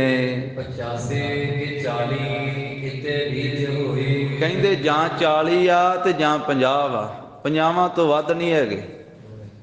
40 50 ਦੇ ਇਰਦ ਗਿਰਦ ਵਾ, ਜਾਂ ਤੇ 40 ਕੁ ਵਾ ਸਿੰਘ ਤੇ ਜਾਂ 50 ਹੋਣਗੇ। ਇਹਦੇ ਵਿਚਾਲੇ ਵਿਚਾਲੇ ਆ, ਅਸੀਂ ਪੂਰੇ ਕੱਲਾ ਕੱਲਾ ਕਰਕੇ ਤੇ ਨਹੀਂ ਗਿਣੇ, ਪਰ ਇੰਨੇ ਕ ਅਸੀਂ ਵੇਖਿਆ ਵੀ ਇੰਨੇ ਕ ਹੋਣਗੇ। ਦਿਨੋਂ ਮੈਂ ਕਿਤੇ ਘਾਪ ਖਾਏ ਬਿਹਾਲੇ। ਪਰ ਇਹ ਵੀ ਆ, ਉਹਨਾਂ 40 50 ਦੇ ਵਿੱਚ ਕਈ ਜ਼ਖਮੀ ਆ, ਜਿਨ੍ਹਾਂ ਦਾ ਖੂਨ ਵਗਦਾ ਪਿਆ ਸੀ, ਬੜੇ ਜ਼ਖਮ ਹੋਏ ਪਏ ਸੀ ਉਹਨਾਂ ਦੇ ਸਰੀਰਾਂ ਉੱਤੇ। ਚੱਲਿਓ ਸ਼ਰੋਣ ਜਤ ਮਰੇ ਆਜ ਕਾਲੇ। ਉਹ ਤੇ ਬੜੇ ਹਾਲੋ ਬਿਹਾਲ ਹੋਏ ਪਏ ਆ, ਉਹਨਾਂ ਦੇ ਖੂਨ ਬਹੁਤਾ ਵਗਿਆ ਪਿਆ ਤੇ ਹੁਣ ਵੀ ਵਗਦਾ ਪਿਆ ਸੀ, ਅਸੀਂ ਜਦੋਂ ਵੇਖੇ ਆ। ਉਹ ਤੇ ਅੱਜ ਜਾਂ ਕੱਲ ਨੂੰ ਮਰੇ ਹੀ ਜਾਣੋ। ਬੜੀ ਬਾਹੀ ਸੈਨ ਪਾਵੈ ਨਾ ਬਾਰਾ। ਉਹ ਜ਼ਿਮੀਂਦਾਰ ਕਹਿਣ ਲੱਗੇ ਅੰਦਰ ਤੇ 40 ਕੁ ਸਿੰਘ ਵਾ ਗੁਰੂ ਗੋਬਿੰਦ ਸਿੰਘ ਦੇ ਕੋਲੇ, ਤੇ ਬਾਹਰ ਤੁਹਾਡੇ ਕੋਲੇ ਤੇ ਕੋਈ ਵਾਰਾ ਪਾਰਾ ਹੀ ਨਹੀਂ ਫੌਜ ਦਾ। ਤੁਹਾਡੀ ਫੌਜ ਤੇ ਇੰਨੀ ਜ਼ਿਆਦੀ ਆ, ਕੋਈ ਗਿਣਤੀ ਹੀ ਨਹੀਂ ਹੈ। ਤੇ ਉਹ ਤੁਹਾਡੇ ਗਾੜੀ ਕਿੰਨਾ ਕੁ ਚਿਰ ਖਲੋਤੇ ਰਹਿਣਗੇ ਕਰੜੇ ਹੋ ਕੇ, ਕਿੰਨੇ ਕੁ ਉਹ ਕਿੰਨਾ ਕੁ ਚਿਰ ਅੰਦਰ ਉਹ ਕਾਮਯਾਬ ਹੋ ਕੇ ਅਟਕਣਗੇ। ਤੇ ਤੁਸੀਂ ਤੇ ਉਹਨਾਂ ਨੂੰ ਛੇਤੀ ਮਾਰ ਲਓਗੇ। ਤੁਸੀਂ ਮਾਰਦੇ ਕਿਉਂ ਨਹੀਂ? ਛੇਤੀ ਹੁਣੇ ਹੀ ਮਾਰ ਲੈਣਾ ਕਰੋ। ਉਹ ਜ਼ਿਮੀਂਦਾਰ ਕਹਿੰਦੇ ਆ ਰਾਜੇ ਭੀਮ ਚੰਦ ਆਦਿਕ ਰਾਜਿਆਂ ਨੂੰ, ਕਹਿੰਦੇ ਵੀ ਤੁਹਾਡੀ ਜਿੰਨੀ ਫੌਜ ਆ, ਤੁਸੀਂ ਤੁਹਾਡੀ ਫੌਜ ਤੇ ਇੱਕ ਇੱਕ ਮੁੱਠ ਭਰ ਕੇ ਮਿੱਟੀ ਦੀ ਜੇ ਵਿੱਚ ਉਹਨਾਂ ਦੇ ਪਾ ਦਵੇ, ਗੜੀ ਦੇ ਵਿੱਚ ਸੁੱਟ ਦਵੇ। ਤੇ ਸਾਰੇ ਸਿੰਘਾਂ ਦੇ ਸਮੇਤ ਗੁਰੂ ਗੋਬਿੰਦ ਸਿੰਘ ਨੂੰ ਗੜੀ ਦੇ ਵਿੱਚ ਤੁਸੀਂ ਦੱਬ ਸਕਦੇ, ਇੱਕ ਇੱਕ ਮੁੱਠ ਮਿੱਟੀ ਦੀ ਪਾ ਕੇ, ਜਿੰਨੀ ਤੁਹਾਡੀ ਫੌਜ ਵਾਪੀ 20 ਲੱਖ ਤੋਂ ਵੱਧ ਸੀਗੀ। ਤੇ ਫਿਰ ਵੀ ਕੰਬੀ ਜਾਂਦੇ, ਫਿਰ ਵੀ ਡਰੀ ਜਾਂਦੇ ਵੀ ਅੰਦਰ ਕਿੰਨੀ ਕੁ ਗਿਣਤੀ ਹੈ, ਕਿਉਂਕਿ ਅੰਦਰ ਬੱਬਰ ਸ਼ੇਰ ਗੁਰੂ ਗੋਬਿੰਦ ਸਿੰਘ ਜੀ ਦੇ ਸਿੰਘ ਵਾ, ਜਿਨ੍ਹਾਂ ਨੂੰ ਖੰਡੇ ਬਾਟੇ ਦਾ ਅੰਮ੍ਰਿਤ ਛਕਾ ਕੇ ਮਹਾਰਾਜ ਨੇ ਆਖਿਆ ਵੀ 1.25 ਲੱਖ ਸੇ ਏਕ ਲੜਾਉ, ਤਬੈ ਗੋਬਿੰਦ ਸਿੰਘ ਨਾਮ ਕਹਾਉ। ਬੋਲੇ ਸੋ ਨਿਹਾਲ। ਸਤਿ ਸ੍ਰੀ ਅਕਾਲ। ਕਹਾਂ ਸੰਗ ਜੰਗ ਹੋਵੇ ਅਬੈ ਨਿਰਭ ਮਾਰੀ। ਕਹਿੰਦੇ ਵੀ ਉਹਨਾਂ ਨਾਲ ਕਿੱਥੇ ਜੰਗ ਉਹ ਤੁਹਾਡੇ ਨਾਲ ਕਰ ਸਕਦੇ, ਤੁਸੀਂ ਤਾਂ ਹੁਣੇ ਹੀ ਮਾਰ ਸਕਦੇ ਹੋ। ਕਹਾਂ ਏਕ ਰੱਤੀ ਕਹਾਂ ਮੇਰ ਭਾਰੀ। ਤੁਹਾਡਾ ਤੇ ਉਹਨਾਂ ਦਾ ਮੁਕਾਬਲਾ ਕੀ ਹੈ, ਕਿੱਥੇ ਇੱਕ ਰੱਤੀ ਕ ਤੇ ਕਿੱਥੇ ਭਾਰੀ ਸਮੇਰ ਪਰਬਤ। ਉਹ ਤਾਂ ਰੱਤੀ ਕ ਬਰਾਬਰ ਵਾ, ਭੋਰਾ ਥੋੜੇ ਜਿਹੇ, ਤੇ ਤੁਸੀਂ ਪਹਾੜ ਦੀ ਤਰ੍ਹਾਂ ਹੋ। ਸੁਣੀ ਭੀਮ ਚੰਦਨ ਗਇਓ ਪਾਸ ਭਵਾਤੇ। ਜਦੋਂ ਜ਼ਿਮੀਂਦਾਰਾਂ ਤੋਂ ਇਹ ਗੱਲਬਾਤ ਸੁਣੀ ਹੈ ਰਾਜੇ ਭੀਮ ਚੰਦ ਨੇ, ਤੇ ਰਾਜਾ ਭੀਮ ਚੰਦ ਫਿਰ ਖਵਾਜੇ ਮਰਦੂਦ ਕੋਲੇ ਚਲੇ ਗਿਆ। ਕਹਾਂ ਦੇਰ ਧਾਰੀ ਕਰੋ ਕਿਉ ਨ ਕਾਜੇ। ਖਵਾਜੇ ਮਰਦੂਦ ਨੂੰ ਕਹਿਣ ਲੱਗਾ, ਰਾਜਾ ਭੀਮ ਚੰਦ ਵੀ ਦੇਰੀ ਕਿਉਂ ਕੀਤੀ ਆ, ਗੁਰੂ ਗੋਬਿੰਦ ਸਿੰਘ ਨੂੰ ਮਾਰਨ ਦਾ ਜਾਂ ਗ੍ਰਿਫਤਾਰ ਕਰਨ ਦਾ ਕੰਮ ਕਿਉਂ ਨਹੀਂ ਕਰਦੇ ਹੋ। ਬੜੋ ਢੇਰ ਮੇਲੋ ਮਰੈ ਜਾਓ ਮਾਰੀ। ਰਾਜਾ ਭੀਮ ਚੰਦ ਕਹਿੰਦਾ ਵੀ ਵੱਡਾ ਇਹ ਹੱਲਾ ਬੋਲੋ, ਵੱਡੀ ਗਿਣਤੀ ਦੇ ਵਿੱਚ ਫੌਜ ਨੂੰ ਗੜੀ ਵੱਲ ਘੱਲੋ ਛੇਤੀ ਦੇ ਨਾਲ, ਤੇ ਜਾਂ ਮਰੋ ਜਾਂ ਮਾਰੋ, ਦੇਰ ਕਿਉਂ ਕੀਤੀ, ਸੋਚੀ ਕਿਉਂ ਪਏ ਹੋ। ਹੁਣ ਭੀਮ ਚੰਦ ਡਰਦਾ ਆਪ ਵੀ ਹੈਗਾ, ਆਪ ਕਿਹੜਾ ਗਾਂ ਹੁੰਦਾ ਵਾ, ਖਵਾਜੇ ਮਰਦੂਦ ਨੂੰ ਹੀ ਕਹਿੰਦਾ ਵੀ ਗਾਂ ਜਾ, ਵੀ ਗੁਰੂ ਗੋਬਿੰਦ ਸਿੰਘ ਮਹਾਰਾਜ ਨੂੰ ਫੜ ਲਓ, ਵੀ ਤੇਰੇ ਤੋਂ ਨਹੀਂ ਫੜਿਆ ਜਾਂਦਾ, ਤੂੰ ਗਾਂ ਜਾ। ਤੂੰ ਇਸ ਤਰ੍ਹਾਂ ਉਹ ਵੀ ਲਲਕਾਰੇ ਹੀ ਮਾਰਦਾ ਪਿਛਾ ਖਲੋਤਾ, ਖਵਾਜੇ ਮਰਦੂਦ ਨੂੰ ਕਹਿੰਦਾ ਵੀ ਦੇਰ ਕਾਹਦੇ ਵਾਸਤੇ ਕੀਤੀ ਆ, ਹੱਲਾ ਵੱਡਾ ਸਾਰਾ ਬੁਲਾਓ, ਅੱਗੇ ਕਰੋ, ਜਾਂ ਮਰੋ ਜਾਂ ਮਾਰੋ। ਬਚੇ ਵੀਰ ਜੀਤੇ ਪਰਵੇਸ਼ੇ ਮਝਾਰੀ। ਕਹਿੰਦਾ ਜਿੰਨੇ ਕੁ ਬਚ ਕੇ ਆਏ ਆ ਨਾ ਆਨੰਦਪੁਰ ਸਾਹਿਬ ਤੋਂ ਸੂਰਬੀਰ ਗੁਰੂ ਗੋਬਿੰਦ ਸਿੰਘ ਦੇ, ਉਹ ਇਸ ਹਵੇਲੀ ਵਿੱਚ ਪ੍ਰਵੇਸ਼ ਕੀਤੇ ਹੋਏ ਆ। ਜੇ ਤੁਸੀਂ ਗੁਰੂ ਗੋਬਿੰਦ ਸਿੰਘ ਨੂੰ ਮਾਰਨਾ ਨਹੀਂ ਚਾਹੁੰਦੇ ਹੋ ਤੇ ਗੁਰੂ ਗੋਬਿੰਦ ਸਿੰਘ ਨੂੰ ਜਿਉਂਦਿਆਂ ਗ੍ਰਿਫਤਾਰ ਕਰ ਲਵੋ। ਤੇ ਜਿੰਨੇ ਸਿੰਘ ਵਾ ਗੁਰੂ ਗੋਬਿੰਦ ਸਿੰਘ ਦੇ ਇਸ ਗੜੀ ਦੇ ਵਿੱਚ, ਚਮਕੌਰ ਦੀ ਗੜੀ ਦੇ ਵਿੱਚ, ਉਹਨਾਂ ਨੂੰ ਮਾਰ ਦੇਵੋ। ਕੀ ਕਹਿੰਦਾ ਗੁਰੂ ਗੋਬਿੰਦ ਸਿੰਘ ਦੇ 40 ਸਿਪਾਹੀ, 40 ਸਿੰਘ ਆਪਣੇ, ਕਹਿੰਦਾ 40 ਜਵਾਨ ਹੀ ਉਹਨਾਂ ਨੂੰ ਮਾਰ ਦੇਣਗੇ। ਤੇ ਜੇ ਲੱਖਾਂ ਦਾ ਹੱਲਾ ਕਰਦੇ ਹੋ ਫਿਰ ਤਾਂ ਸਾਰਿਆਂ ਨੂੰ ਜਿਉਂਦੇ ਹੀ ਫੜ ਲੈਣਗੇ। ਭੀਮ ਚੰਦ ਨੇ ਖਵਾਜੇ ਨੂੰ ਦੱਸ ਦਿੱਤੀ ਗੱਲਬਾਤ, ਤੇ ਖਵਾਜੇ ਮਰਦੂਦ ਨੇ ਅੱਗੇ ਵਜੀਦ ਖਾਨ ਨੂੰ ਬੁਲਾ ਲਿਆ। ਉਹਨੇ ਉਹਨੂੰ ਸੱਦ ਲਿਆ ਵੀ ਸਰਹੰਦ ਦੇ ਸੂਬੇ ਨੂੰ ਉਹਦੀ ਵੀ ਸਲਾਹ ਲੈ ਲਈਏ। ਵਜੀਦੇ ਨੂੰ ਸੱਦਿਆ ਹੈ। ਫਿਰ ਲਾਹੌਰੀ ਜਿਹੜਾ ਸੂਬਾ ਸੀ, ਜ਼ੇਰਦਸਤ ਖਾਂ, ਕਈਆਂ ਨੇ ਜ਼ਬਰਦਸਤ ਖਾਂ ਵੀ ਨਾਂ ਲਿਖਿਆ ਉਹਦਾ, ਪਰ ਇੱਥੇ ਜ਼ੇਰਦਸਤ ਖਾਂ ਹੀ ਆਇਆ ਹੈ। ਉਹ ਲਾਹੌਰ ਦਾ ਸੂਬਾ ਸੀ। ਉਹ ਲਾਹੌਰੀ ਸੂਬੇ ਨੂੰ ਵੀ ਨਾਲ ਵਜੀਦ ਖਾਂ ਦੇ ਸੱਦ ਲਿਆ, ਸਰਹੰਦੀ ਸੂਬੇ ਦੇ ਨਾਲ। ਹੁਣ ਖਵਾਜਾ ਮਰਦੂਦ ਜਿਹੜਾ ਨਾ, ਇਹਨਾਂ ਦੋਵਾਂ ਨਾਲ ਗੱਲ ਕਰਨ ਲੱਗਾ, ਵਜੀਦ ਖਾਂ ਨਾਲ ਤੇ ਜ਼ੇਰਦਸਤ ਖਾਂ ਨਾਲ, ਲਾਹੌਰ ਦੇ ਸੂਬੇ ਨਾਲ ਤੇ ਸਰਹੰਦ ਦੇ ਸੂਬੇ ਨਾਲ। ਕਹਿੰਦਾ ਵੀ ਆਨੰਦਪੁਰੀ ਦੇ ਵਿੱਚ ਜਿਸ ਤਰ੍ਹਾਂ 7 ਮਹੀਨੇ ਵੀ ਉੱਥੇ ਲੜਦਿਆਂ ਜਿਵੇਂ ਤੁਸੀਂ 7 ਮਹੀਨੇ ਲੰਘਾ ਦਿੱਤੇ ਆ, ਆਨੰਦਪੁਰ ਸਾਹਿਬ ਦੇ ਆਲੇ ਦੁਆਲੇ ਹੀ ਰਹਿੰਦੇ ਆ, ਉੱਥੇ ਲੜਦਿਆਂ ਹੋਇਆਂ ਤੁਸੀਂ ਇਸ ਤਰ੍ਹਾਂ ਤਾਂ ਨਹੀਂ ਵਿਚਾਰ ਕੇ ਇੱਥੇ ਵੀ ਬਹਿ ਗਏ ਵੀ ਜਿਵੇਂ ਉੱਥੇ ਘੇਰਾ ਪਾ ਕੇ ਬੈਠੇ ਰਹੇ ਆ, ਵੀ ਹੁਣ ਇੱਥੇ ਗੜੀ 'ਚ ਗੁਰੂ ਗੋਬਿੰਦ ਸਿੰਘ ਆ ਗਏ ਵੀ ਇੱਥੇ ਵੀ ਆਲੇ ਦੁਆਲੇ ਘੇਰਾ ਪਾ ਕੇ ਬੈਠੇ ਰਹੀਏ, ਵੀ ਇਸ ਤਰ੍ਹਾਂ ਤਾਂ ਨਹੀਂ ਤੁਸੀਂ ਆਪਣੇ ਜੀ ਦੇ ਵਿੱਚ ਇਹ ਗੱਲ ਵਿਚਾਰੀ। ਕਹਿੰਦਾ ਇਹ ਵਜੀਦ ਖਾਂ, ਇਹ ਜ਼ੇਰਦਸਤ ਖਾਂ, ਖਲੋਤੇ ਤਮਾਸ਼ਾ ਵੇਖਦੇ ਹੋ, ਗੁਰੂ ਗੋਬਿੰਦ ਸਿੰਘ ਨੂੰ ਮਾਰ ਕਿਉਂ ਨਹੀਂ ਲੈਂਦੇ? ਮੈਨੂੰ ਤੇ ਇੰਜ ਲੱਗਦਾ ਵਾ ਜਿਵੇਂ 7 ਮਹੀਨੇ ਤੁਸੀਂ ਉੱਥੇ ਲਗਾ ਦਿੱਤੇ ਘੇਰਾ ਪਾ ਕੇ, ਹੁਣ ਤੁਹਾਡਾ ਜੀ ਕਰਦਾ ਵੀ ਇੱਥੇ ਵੀ ਘੇਰਾ ਪਾ ਕੇ ਬੈਠੇ ਰਹੀਏ ਚਮਕੌਰ ਦੀ ਗੜੀ ਵਿੱਚ। ਤੁਸੀਂ ਤਮਾਸ਼ਾ ਕਿਉਂ ਵੇਖਦੇ ਹੋ, ਗੁਰੂ ਨੂੰ ਮਾਰਦੇ ਕਿਉਂ ਨਹੀਂ ਹੋ? ਕਹਾਂ ਸਿੰਘ 40 ਸੁਦਾ ਤੇ ਬਿਹਾਲੇ। ਕਹਿੰਦਾ ਕਿੱਥੇ ਉਹ 40 ਕੁ ਸਿੰਘ ਗੁਰੂ ਗੋਬਿੰਦ ਸਿੰਘ ਦੇ ਸਾਥੀ, ਤੇ ਉਹ ਵੀ ਭੁੱਖ ਦੇ ਨਾਲ ਬੇਹਾਲ ਹੋਏ। ਕਹਾਂ ਵੀਰ ਲਾਖੋਂ ਫਿਰੈ ਮਾਲ ਵਾਲੇ। ਤੇ ਕਿੱਥੇ ਆਪਣੇ ਲੱਖਾਂ ਸਿਪਾਹੀ ਜਿਹੜੇ ਚਮਕੌਰ ਦੇ ਆਲੇ ਦੁਆਲੇ ਘੇਰਾ ਕੱਢੀ ਫਿਰਦੇ ਹਨ। ਸੁਣੀ ਦੋਏ ਸੁਬਾਨ ਖਵਾਜੇ ਡਰਾਏ। ਇੱਕ ਦੂਜੇ ਨੂੰ ਹੀ ਆਖੀ ਜਾਂਦੇ, ਗਾਂ ਕੋਈ ਵੀ ਨਹੀਂ ਹੁੰਦਾ, ਕਿਉਂਕਿ ਪਹਿਲੋਂ ਵੇਖ ਲਏ ਨਾ ਇੱਕ ਜਥਾ ਘੱਲ ਕੇ ਗਾਂ ਤੇ ਉਹਨਾਂ ਨੇ ਭੜਕਾ ਮਾਰੇ ਸਾਰੇ। ਤੇ ਹੁਣ ਭੀਮ ਚੰਦ ਨੇ ਖਵਾਜੇ ਨੂੰ ਆਖਿਆ, ਖਵਾਜੇ ਨੇ ਗਾੜੀ ਸਰਹੰਦ ਦੇ ਸੂਬੇ ਨੂੰ ਤੇ ਲਾਹੌਰ ਦੇ ਸੂਬੇ ਨੂੰ ਕਹਿ ਦਿੱਤਾ।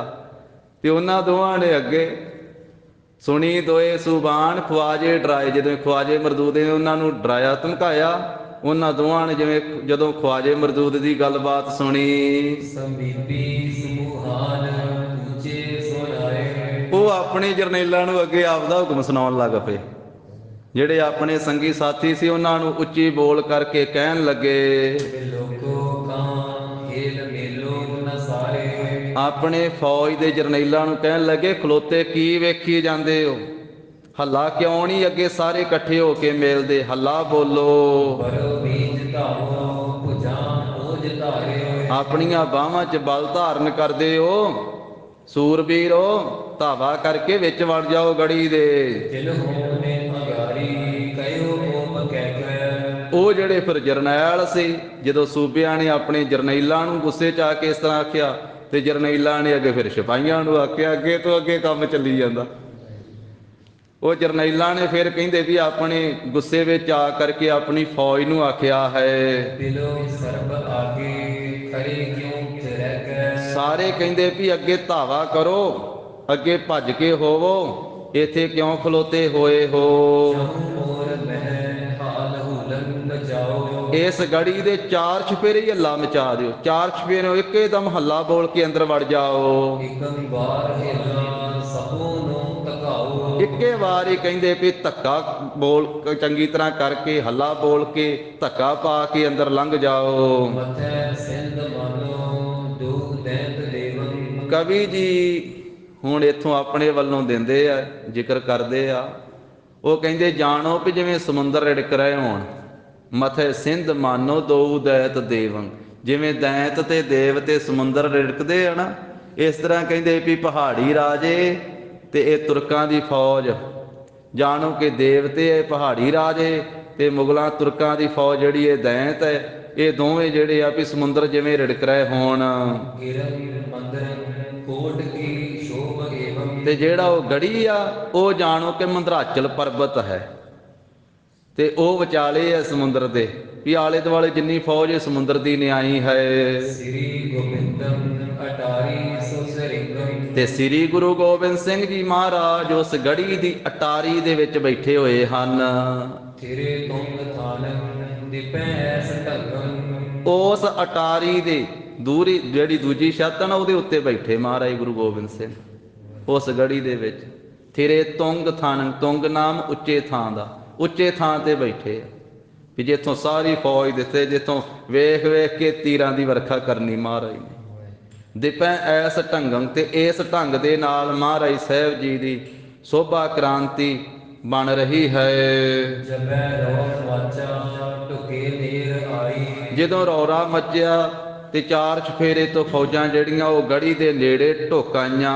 ਹਜ਼ਾਰਾਂ ਤੋਂ ਮੰਗਿਆ ਛੁੱਟੀ ਧੂਮ ਪਾਈ। ਤੇ ਹਜ਼ਾਰਾਂ ਗੋਲੀਆਂ ਚੱਲੀਆਂ ਤੇ ਧੂਮ ਪੈ ਗਈ। ਲੱਗੇ ਕੰਧ ਸੁਹਾਨ ਕੀਤੇ ਸਿਪਾਹੀ। ਕਈ ਸਿਪਾਹੀ ਫਿਰ ਇਹਨਾਂ ਤੁਰਕਾਂ ਤੇ ਪਹਾੜੀਆਂ ਦੇ ਜਿਹੜੇ ਸਿਪਾਹੀ ਆ, ਉਹ ਗੜੀ ਦੀ ਕੰਧ ਦੇ ਨਾਲ ਆ ਕੇ ਲੱਗ ਗਏ। ਚੜੇ ਉੱਪਰ ਹਾਥ ਘਾਲੇ ਤਦਾਹੀ। ਕਿਉਂਕਿ ਕੰਧ ਥਾਣੀ ਟੱਪ ਕੇ ਹੀ ਅੰਦਰ ਜਾਣਾ ਸੀ ਨਾ, ਗੜੀ ਦੇ ਅੰਦਰ ਕੰਧਾਂ ਨੂੰ ਹੱਥ ਪਾ ਲਿਆ ਕੇ ਚਾਰ ਚਫੇਰਿਓਂ ਨੇੜੇ ਢੁੱਕ ਗਏ, ਤੇ ਹੁਣ ਹੱਥ ਪਾ ਕਰਕੇ ਤੇ ਅੰਦਰ ਲੰਘਣਾ ਚਾਹੁੰਦੇ ਹਨ। ਤਬੈ ਸਿੰਘ ਗੋਪੇ ਕਹਿਓ ਆਪ ਮਾਹੀ। ਤੇ ਅੰਦਰ ਜਿਵੇਂ ਸਤਿਗੁਰੂ ਜੀ ਨੇ ਇਹ ਰਣਨੀਤੀ ਕੀਤੀ ਸੀ ਸਿੰਘਾਂ ਦੇ ਨਾਲ ਵੀ ਜਦੋਂ ਨੇੜੇ ਆਉਣਗੇ ਉਦੋਂ ਇਹਨਾਂ ਦੇ ਗਾਟੇ ਲਾ ਦਿਓ, ਫਿਰ ਕਿਰਪਾਨਾਂ ਕੱਢ ਕੇ।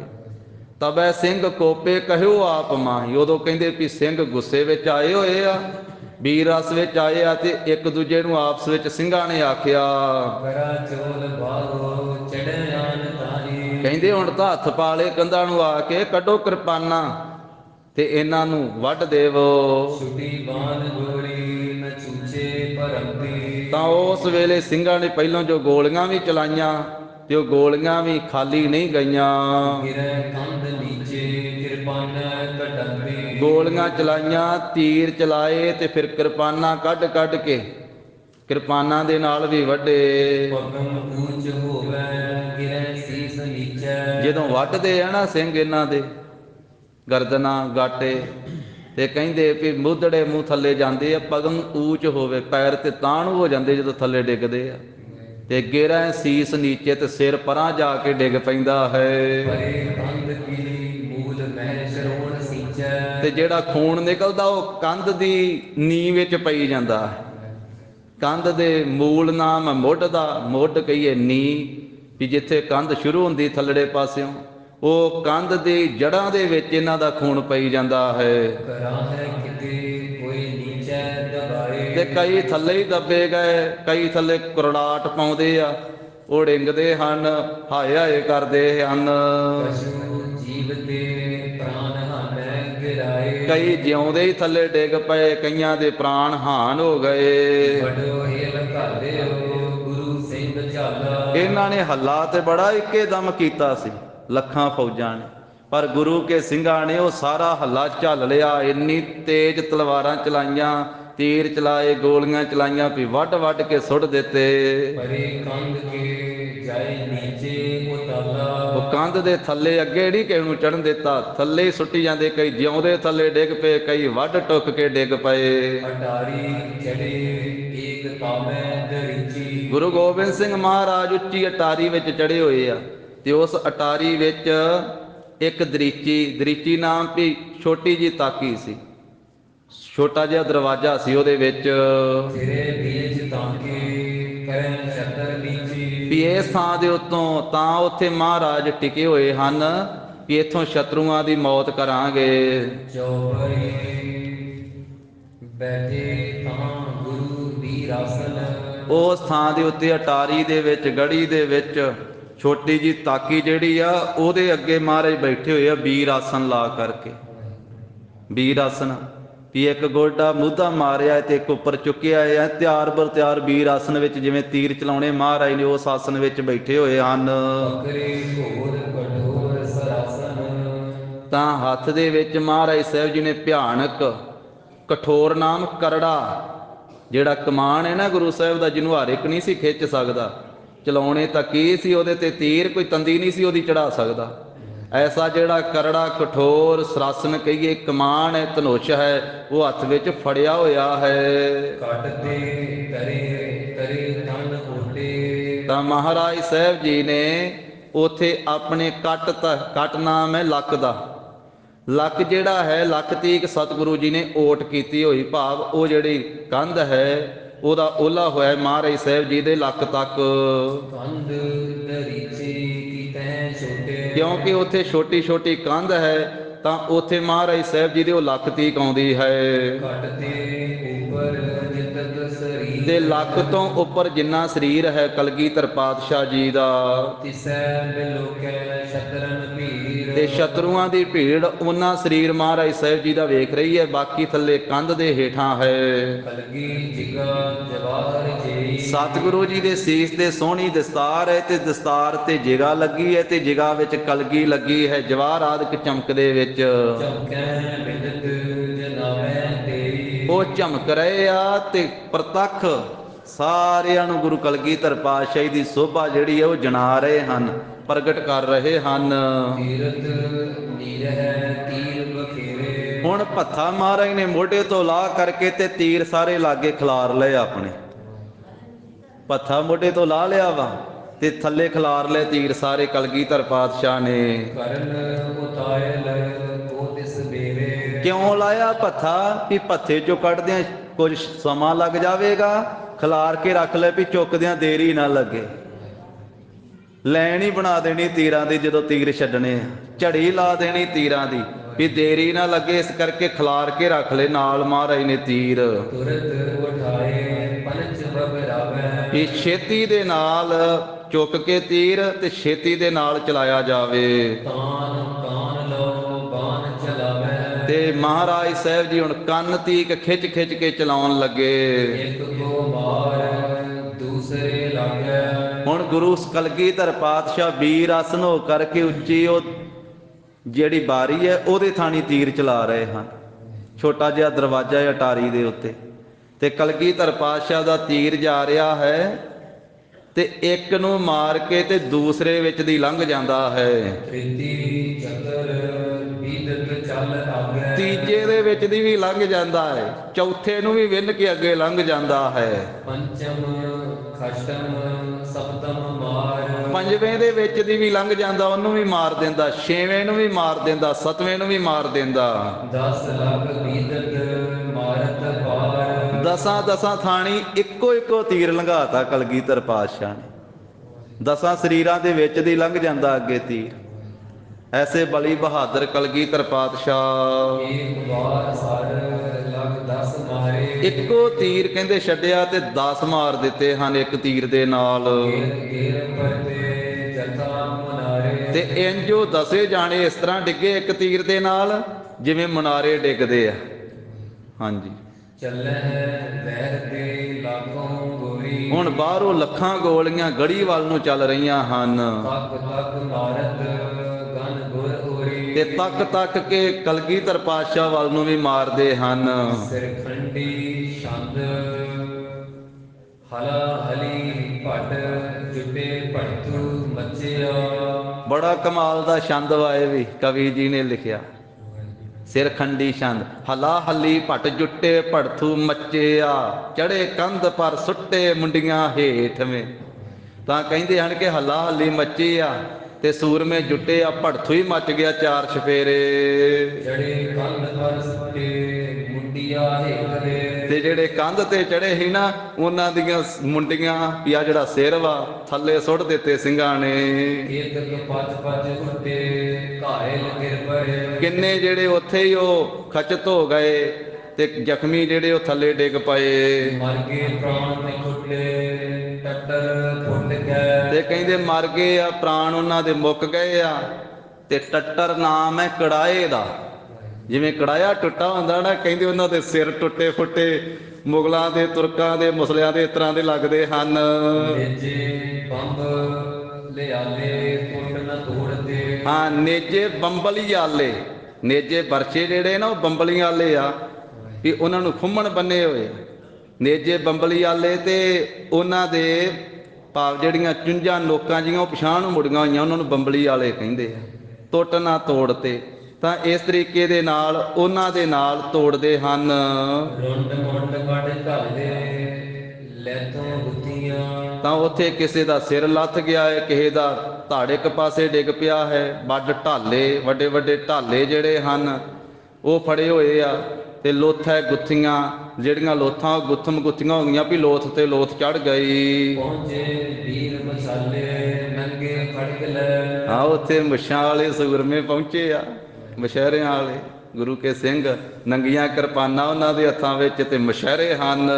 ਕਹਿ ਕੇ ਹੱਥ ਢਾਲੇ ਸਨਮੁਖ ਆਮਦੇ ਜਦੋਂ ਤੁਰਕਾਂ ਦੀ ਫੌਜ ਆਉਂਦੀ ਹੈ ਤੇ ਢਾਲਾਂ ਤੇ ਕਿਰਪਾਨਾਂ ਫੜ ਕਰਕੇ ਜਦੋਂ ਤਾਂ ਚੜਨ ਲੱਗਦੇ ਆ ਨਾ, ਤੇ ਉਸ ਵੇਲੇ ਫਿਰ ਮੁਕਾਬਲਾ ਕਰਦੇ ਸਿੰਘ। ਭੇੜੇ ਭੇਡ ਪਟ ਭਾਰੇ ਭਵਕੈ ਭੀਖਣ ਹਾਂ, ਬੜੇ ਭਾਰੀ ਕਹਿੰਦੇ ਸੂਰਮਿਆਂ ਦੇ ਭੇੜ ਹੋ ਗਏ ਆ ਤੇ ਬੜਾ ਭਿਆਨਕ ਉਸਾਂ ਦੇ ਉੱਤੇ ਭਵਕਾਂ ਮਾਰਦੇ ਹਨ। ਭਗ ਭਗ ਘਾਲ ਭਗਾੜੇ ਸ਼੍ਰੋਣ ਤੇ ਨਿਕਸ ਗੈ ਤੇ ਜਿੱਥੇ ਜ਼ਖਮ ਹੋਏ ਨਾ ਉੱਥੇ ਜਦੋਂ ਖੂਨ ਨਿਕਲਦਾ ਤੇ ਭੱਕ ਭੱਕ ਦੀ ਆਵਾਜ਼ ਆਉਂਦੀ, ਭੱਕ ਭੱਕ ਕਰਕੇ ਜ਼ਖਮਾਂ ਵਿੱਚੋਂ ਖੂਨ ਨਿਕਲਦਾ ਹੈ। ਰਹਿ ਗਏ ਨੈਣ ਭੁਗਾਰੇ ਮਾਨੋ ਦੇਖਦੇ ਕਈ ਮਰ ਗਏ ਆ ਤੁਰਕ ਤੇ ਉਹਨਾਂ ਦੀਆਂ ਅੱਖਾਂ ਖੁੱਲੀਆਂ ਹੀ ਰਹਿ ਗਈਆਂ, ਮਾਨੋ ਦੇਖਦੇ ਜਾਣੋ ਵੇਖਣ ਦਾ ਜੰਗ। ਅੱਖਾਂ ਖੁੱਲ ਗਿਆ ਤੇ ਸਾਹ ਪੂਰੇ ਹੋ ਗਏ ਆ ਤੇ ਜਾਣੋ ਵੀ ਉਹ ਜੰਗ ਵੇਖਣ ਦਾ ਅੱਖਾਂ ਖੋਲ ਕੇ। ਲੋਹੂ ਬਰੇ ਪਨਾਰੇ ਸਿਤ ਰੰਗੀਨ ਕਰ ਲੋਹੂ ਦੇ ਪ੍ਰਣਾਲੇ ਵਗਾ ਦਿੱਤੇ ਕਲਗੀਧਰ ਪਾਤਸ਼ਾਹ ਦੇ ਸਿੰਘਾਂ ਨੇ। ਤੇ ਕਲਗੀਧਰ ਪਾਤਸ਼ਾਹ ਨੇ ਆਪ ਤੇ ਜਾਣੋ ਵੀ ਛਿੱਤ ਰੰਗੀਨ ਕਰ। ਇਹ ਲਹੂ ਦੇ ਪ੍ਰਣਾਲੇ ਤਾਂ ਵਗਾਏ ਆ ਜਿਵੇਂ ਧਰਤੀ ਲਹੂ ਦੇ ਨਾਲ ਰੰਗੀਨ ਕਰ ਦਿੱਤੀ ਰੰਗ ਕੇ। ਸਿਰ ਤਲਵਾਏ ਡਿੱਗੇ ਜਿਉ ਨਟ ਬਾਜੀਆਂ। ਤੇ ਉਹ ਗੜੀ ਦੀ ਕੰਧ ਤੋਂ ਕਹਿੰਦੇ ਵੀ ਮੁੱਦੇ ਮੂੰਹ ਸੁੱਟੇ ਆ, ਸਿਰ ਥੱਲੇ ਨੂੰ ਹੋ ਕੇ ਡਿੱਗੇ ਆ ਜਾ ਕੇ। ਜਾਣੋ ਵੀ ਜਿਵੇਂ ਨਟ ਬਾਜੀਆਂ ਪਾਉਂਦਾ ਨਹੀਂ ਗਾ ਪੇਲਦਾ, ਉਹ ਬਾਜੀਗਰ ਜਦੋਂ ਪੁੱਠੀਆਂ ਛਾਲਾਂ ਮਾਰਦਾ, ਜਾਣੋ ਵੀ ਬਾਜੀਗਰ ਨੇ ਜਿਵੇਂ ਛਾਲ ਮਾਰੀ ਹੋਵੇ ਇਸ ਤਰ੍ਹਾਂ ਸੁੱਟੇ ਪਛਾਣ। ਬਹੁ ਲੋਕ ਪਟ ਪਿੱਗੇ ਖੇਲਤ ਭਾਗ ਜਿਉ। ਤੇ ਬਹੁਤੇ ਕੱਪੜੇ ਕਹਿੰਦੇ ਲਹੂ ਦੇ ਨਾਲ ਉਹਨਾਂ ਦੇ ਭਿੱਜ ਗਏ, ਜਾਣੋ ਹੋਲੀ ਖੇਲਦੇ ਆਏ ਆ। ਧਾਏ ਕੰਧ ਸੋਂ ਲੱਗੇ ਘਾਵਨ ਤੇ ਡਰੇ। ਤੇ ਕਈ ਦੌੜ ਕੇ ਕੰਧ ਦੇ ਨਾਲ ਹੀ ਲੱਗ ਗਏ ਵੀ ਬਾਕੀ ਮਰ ਗਏ ਆ, ਜ਼ਖਮੀ ਹੋ ਗਏ ਤੇ ਸਾਡੇ ਨਾਲ ਜ਼ਖਮ ਹੋ ਜਾਵੇ। ਕਿੱਦਕ ਮਾਰ ਪਿਕ ਭੱਗੇ ਭੀਰੂ ਪੈ ਗਏ। ਤੇ ਕਈ ਜਿਹੜੇ ਆ ਵੇਖ ਕੇ ਭੱਜ ਹੀ ਗਏ ਆ, ਜਿਹੜੇ ਕਾਇਰ ਸੀ ਡਰ ਕਰਕੇ। ਇੱਕ ਸਨਮੁਖ ਲਲਕਾਰੇ ਮਾਰ ਬੰਗਾਰ ਦੇ। ਇੱਕ ਸਾਹਮਣੇ ਹੋ ਕੇ ਲਲਕਾਰੇ ਮਾਰਦੇ ਆ ਵੰਗਾਰਦੇ ਹਨ। ਇਕਨੀ ਖੜਗ ਉਭਾਰੇ ਢਾਲਨ ਰੋਕਦੇ। ਇਕਣਾ ਨੇ ਕਿਰਪਾਨਾਂ ਖੜਗਾਂ ਉੱਪਰ ਚੁੱਕੀਆਂ ਹੋਈਆਂ, ਇੱਕ ਢਾਲਾਂ ਨਾਲ ਰੋਕਦੇ ਆ। ਤਥਾ ਮੁੱਛ ਕਰ ਡਾਰੇ ਹੱਥਨ ਪੈਰ ਤੇ। ਉਹ ਕਹਿੰਦੇ ਵੱਢ ਟੁੱਕ ਕੇ ਹੱਥਾਂ ਪੈਰਾਂ ਨੂੰ ਵੱਢ ਕੇ ਸੁੱਟ ਦਿੱਤੇ। ਵਜੇ ਹਜ਼ਾਰ ਨਗਾਰੇ ਚੌਂਦਿਸ਼ ਓਰੜੇ। ਚਾਰ ਛਪੇਰੇ ਤੁਰਕਾਂ ਤੇ ਪਹਾੜੀਆਂ ਦੀ ਫੌਜ ਦੇ ਵਿੱਚ ਹਜ਼ਾਰਾਂ ਨਗਾਰੇ ਵੱਜੇ ਤੇ ਉਮੜ ਕੇ ਝੁਕ ਕੇ ਲਾਗੇ ਆ ਗਏ। ਜਿਤ ਗਿਤ ਧੂਮ ਉਤਾਰੀ ਧੂਮ ਕੇ ਧੌਲੇ। ਜਿੱਧਰ ਕਿੱਧਰ ਕਹਿੰਦੇ ਵੀ ਉਧੜ ਧੂਮੀ ਮੱਚੀ ਹੋਈ ਹੈ, ਧੂਮ ਪੈ ਰਹੀ ਹੈ, ਡੰਡ ਰੌਲੀ ਪੈ ਰਹੀ ਹੈ। ਜਾਣੋ ਕਿ ਜਿਹੜੇ ਧੂਮ ਘਟਾ ਹੈ ਉਹਦੇ ਧੌਲਰੇ ਕੀ ਮਕਾਨ ਹੀ ਬਣ ਗਏ ਹਨ, ਜਿਵੇਂ ਇਸ ਤਰ੍ਹਾਂ ਦੇ ਲੱਗਦੇ ਹਨ।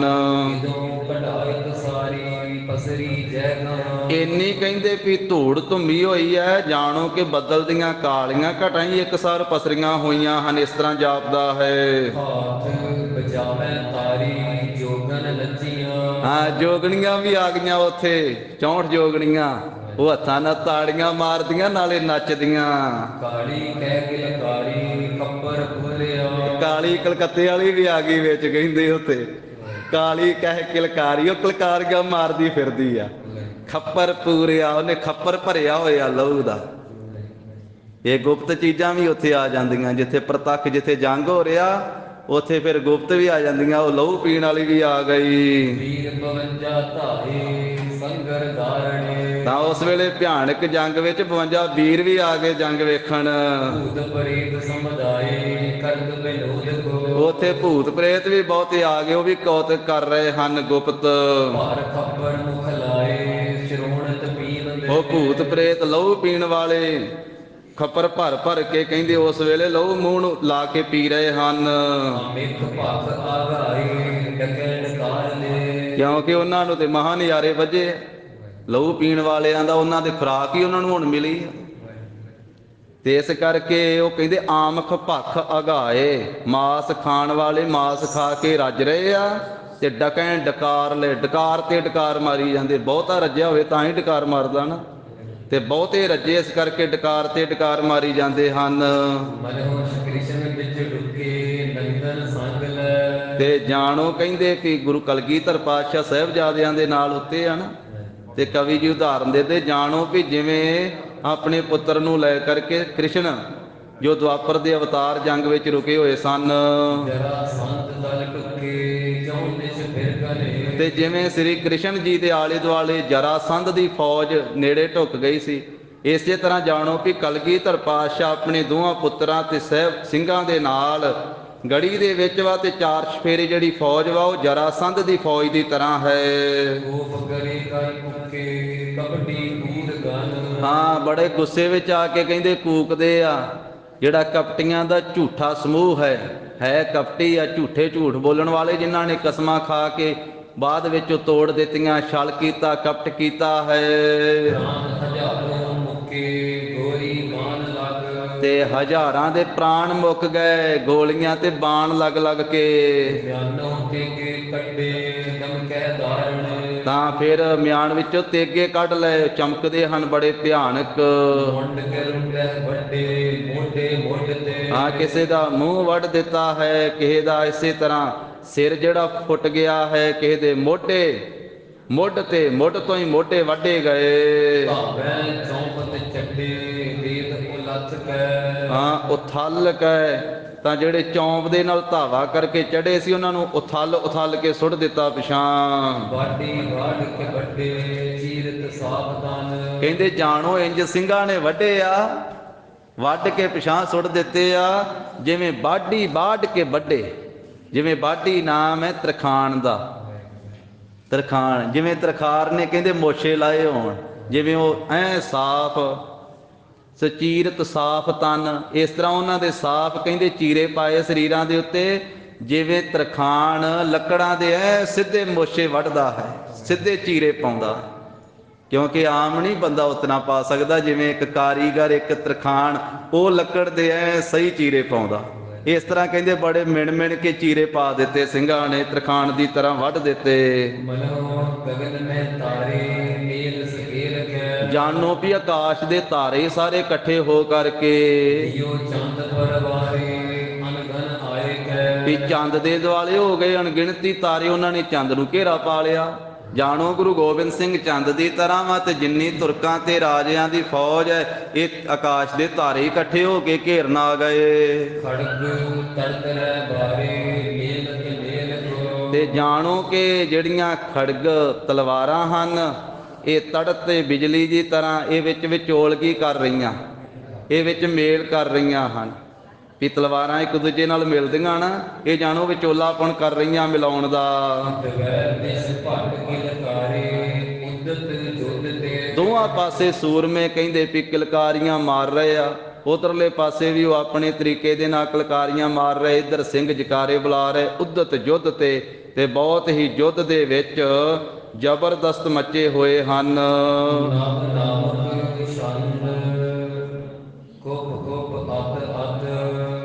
ਕੋਪ ਨਾਮ ਹੈ ਗੁੱਸੇ ਦਾ, ਗੁੱਸੇ ਦੇ ਵਿੱਚ ਅਤ ਬਹੁਤੇ ਜ਼ਿਆਦੇ ਅਤਿਅੰਤ ਆਏ ਹੋਏ ਹਨ। ਗੁੱਸੇ ਦੇ ਵਿੱਚ ਅਤਿਅੰਤ ਆਏ ਹੋਏ ਆ।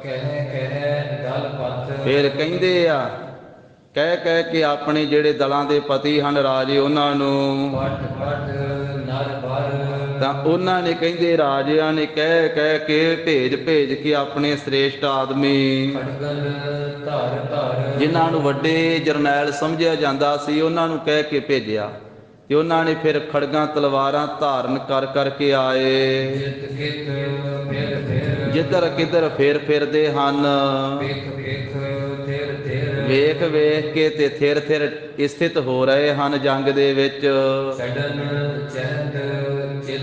ਚਿੱਤ ਦੇ ਵਿੱਚ ਚੜ੍ਹਨਾ ਚਾਹੁੰਦੇ ਆ ਗੜੀ ਤੋਂ ਅੱਗੇ। ਕਹਿੰਦੇ ਵੀ ਕਿਲੇ ਦੀ ਛੋਟੀ ਜੀ ਕੰਧ ਹੈ, ਹੁੰਦੇ ਆ ਨੇੜੇ ਹਾਂ, ਪਰ ਨੇੜੇ ਜਦੋਂ ਲੱਗਦੇ ਆ ਫਿਰ ਡਿੱਗ ਜਾਂਦੇ ਹਨ, ਕਿਉਂਕਿ ਅਗਲੇ ਪਾਸੋਂ ਗੋਲੀਆਂ ਵੱਜਦੀਆਂ ਤੇ ਖਰ ਤਿੱਖੇ ਤੀਰ ਵੱਜਦੇ ਹਨ। ਇਸ ਤਰ੍ਹਾਂ ਕਹਿੰਦੇ ਵੈਰੀ ਦਾ ਸਰੀਰ ਜਿਹੜਾ ਹੈ ਉਹਦੇ ਵਿੱਚ ਵੜ ਜਾਂਦੇ ਤੀਰ ਤੇ ਗੋਲੀਆਂ, ਜਿਉਂਦਿਆਂ ਨੂੰ ਹਰ ਖਤਮ ਕਰ ਦਿੰਦੇ, ਤੇ ਧਰਤੀ ਦੇ ਉੱਤੇ ਡਿੱਗ ਪੈਂਦੇ। ਖੂਨ ਬਹੁਤਾ ਵਹਿ ਗਿਆ, ਉੱਥੇ ਧਰਤੀ ਦਾ ਰੰਗ ਜਿਹੜਾ ਲਾਲ ਹੋ ਗਿਆ। ਸਾਰੇ ਡਰ ਲੈ ਰਹੇ ਆ, ਭਾਵ ਡਰ ਰਹੇ ਹਨ। ਕਈ ਇੱਧਰ ਤੇ ਉੱਧਰ ਟਲ ਕੇ ਹੋ ਰਹੇ ਆ ਵੀ ਟਲਿਆ ਹੀ ਜਾਵੇ ਮੌਤ ਤੋਂ। ਕਈਆਂ ਦਾ ਹਿਰਦਾ ਥਰ ਕੰਬ ਰਿਹਾ ਹੈ, ਕਿਉਂਕਿ ਮੌਤ ਸਾਹਮਣੇ ਵੇਖ ਲਈ ਉਹਨਾਂ ਨੇ। ਇਸ ਤਰੀਕੇ ਦੇ ਨਾਲ ਕਹਿੰਦੇ ਮਿਟ ਜਾਂਦੇ ਆ, ਹਟ ਜਾਂਦੇ ਜਦੋਂ, ਤਾਂ ਉਸ ਵੇਲੇ ਦਲਾਂ ਦੇ ਪਤੀ ਰਾਜੇ ਕਹਿੰਦੇ ਇਹਨਾਂ ਨੂੰ, ਕਹਿੰਦੇ ਟਲ ਕੇ ਕਿੱਧਰ ਜਾਂਦੇ ਹੋ, ਪਿਛਾਂ ਕਿਉਂ ਮੁੜਦੇ ਹੋ? ਆਪਣੀ ਕੁਲ ਦੀ ਜਿਹੜੀ ਲਾਜ ਹੈ ਉਹ ਕਿਉਂ ਨਾਸ ਕਰਦੇ ਹੋ? ਚੜ ਜਾਓ ਇਸ ਕਿਲੇ ਦੇ ਉੱਤੇ, ਗੜੀ ਦੇ ਉੱਤੇ। ਬਾਹਾਂ ਦਾ ਬਲ ਜ਼ੋਰ ਕਰਕੇ ਆਪਣੀਆਂ ਬਾਹਾਂ ਦੇ ਬਲ ਨਾਲ ਚੜ ਜਾਓ, ਕਿਉਂਕਿ ਅਗਲੇ ਪਾਸੇ ਦੁਸ਼ਮਣ ਥੋੜੇ ਜਿਹੇ ਆ, ਗੁਰੂ ਗੋਬਿੰਦ ਸਿੰਘ ਦੇ ਸਿੰਘ ਥੋੜੇ ਹੀ ਆ, ਤੇ ਤੁਸੀਂ ਕਿੰਨੇ ਲੱਖਾਂ ਆਦਮੀ ਹੋ, ਫਿਰ ਵੀ ਕਿਉਂ ਡਰਦੇ ਹੋ? ਇਸ ਤਰ੍ਹਾਂ ਰਾਜਿਆਂ ਤੇ ਆਪਣੇ ਜਰਨੈਲਾਂ ਦੀਆਂ ਇਹ ਲਲਕਾਰਾਂ ਸੁਣ ਸੁਣ ਕੇ ਕੰਨਾਂ ਵਿੱਚ ਤ੍ਰਿਪਤ ਧਰ ਮਨ ਮਨ ਫਿਰ ਸਿਪਾਹੀ ਹੌਸਲਾ ਰੱਖ ਕੇ ਵਾਰ-ਵਾਰ ਗੁਲਕਨ ਹਨ ਹਨ ਗੋਲੀਆਂ ਚਲਾ ਚਲਾ ਕੇ ਹੱਥ ਹੱਥ ਭੰਨ ਭੰਨ ਮਾਰ ਲੋ ਕਹਿ ਕਹਿ ਕੇ ਹਰ ਖੱਗ ਕੱਟ ਕੱਟ ਤਿੱਖੇ ਖੰਡਿਆਂ ਦੇ ਨਾਲ ਕੱਟ ਕੱਟ ਕੇ ਧਰ ਕਰ ਲੱਡ ਲੱਡ ਧਰਤੀ ਦੇ ਉੱਤੇ ਲਟਾ ਲਟਾ ਦਿੱਤੇ, ਝੱਟ ਕਰ ਸੱਟ ਪੱਟ ਝਾਟੀ ਕਰਕੇ ਸੁੱਟ ਦਿੱਤੇ ਪਰਾਂ ਵੱਢ ਕੇ। ਹਿੱਤ ਲੱਗ ਝੱਟ ਪੱਟ ਉਹ ਕੰਧ ਦੇ ਲਾਗੇ ਝਟਪਟ ਕਰਕੇ ਸਿੰਘਾਂ ਨੇ ਉਮੜ ਉਮੜ ਘਟ ਪਰ ਫਿਰ ਵੀ ਉਛਲ ਉਛਲ ਕੇ ਆਏ ਉਤਸ਼ਾਹ ਨਾਲ। ਘਮੰਡ ਘਮੰਡ ਘਟ ਹਿਰਦੇ ਵਿੱਚ ਬਹੁਤਾ ਹੀ ਘਮੰਡ ਬਹੁਤਾ ਹੀ ਗੁਮਾਨ ਲੈ ਕਰਕੇ ਬਰਕਤ ਸਰ ਥਰ ਅਗਲੇ ਪਾਸਿਓਂ ਵਰਖਾ ਹੁੰਦੀ ਤਿੱਖੇ ਤੀਰਾਂ ਦੀ। ਬਰਕਤ ਨਰ ਬਰ ਸ੍ਰੇਸ਼ਟ ਆਦਮੀ ਕਹਿੰਦੇ ਪਰਖਦੇ ਹਨ। ਤੁਮਲ ਸਮਰ ਮਚ ਐਸਾ ਕਹਿੰਦੇ ਸਮਰ ਜੰਗ ਬਹੁਤਾ ਮਚਿਆ ਹੋਇਆ ਹੈ।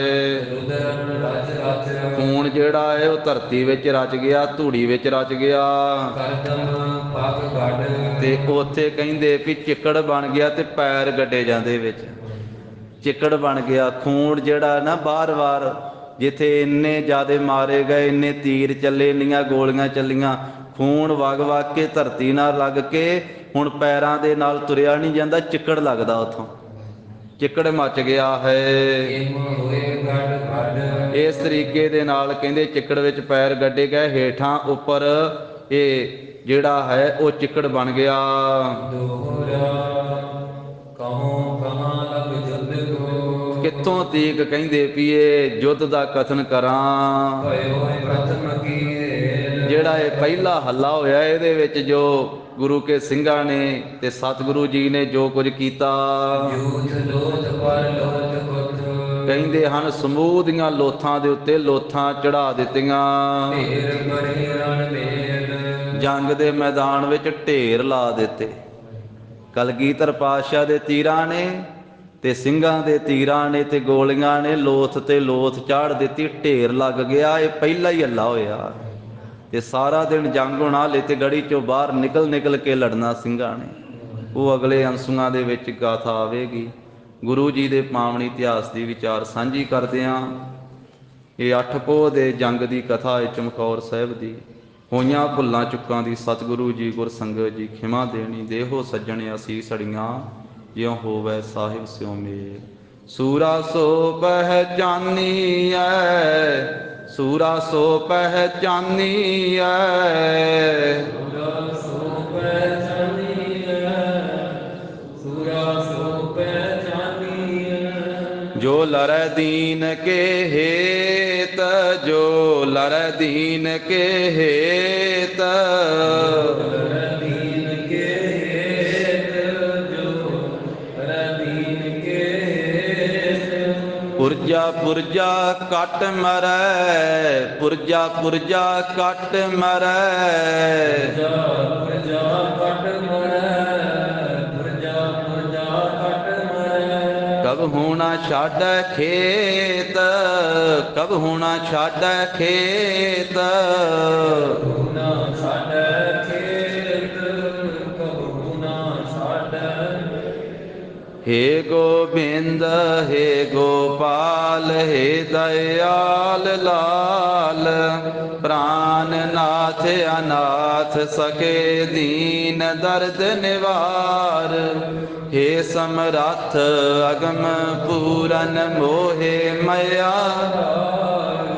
ਅੰਧ ਕੂਪ ਮਹਾਪਿਆਨ ਨਾਨਕ ਪਾਰ ਉਤਾਰ ਆਏ ਪ੍ਰਭ ਸਰਨਾਗਤੀ ਕਿਰਪਾ ਨਿਤ ਦਇਆਲ ਏਕ ਅੱਖਰ ਹਰ ਮਨ ਬਸਤ ਬੋਧ ਨਿਹਾਲ ਕਥਾ ਨਿਤਾ ਪ੍ਰਤ ਹੋਤ ਹੈ ਹੋ ਸਿੰਘ ਸੁਜਾਨ ਨਾਨਕ ਗੁਰ ਗੋਬਿੰਦ ਸਿੰਘ ਜੀ ਕੈ ਕਲਿਆਣ ਨਾਨਕ ਗੁਰ ਗੋਬਿੰਦ ਸਿੰਘ ਜੀ ਸਦਾ ਕਰੇ ਕਲਿਆਣ। ਵਾਹਿਗੁਰੂ ਜੀ ਕਾ ਖਾਲਸਾ ਵਾਹਿਗੁਰੂ ਜੀ ਕੀ ਫਤਿਹ। ਸਤਿ ਸ੍ਰੀ ਅਕਾਲ।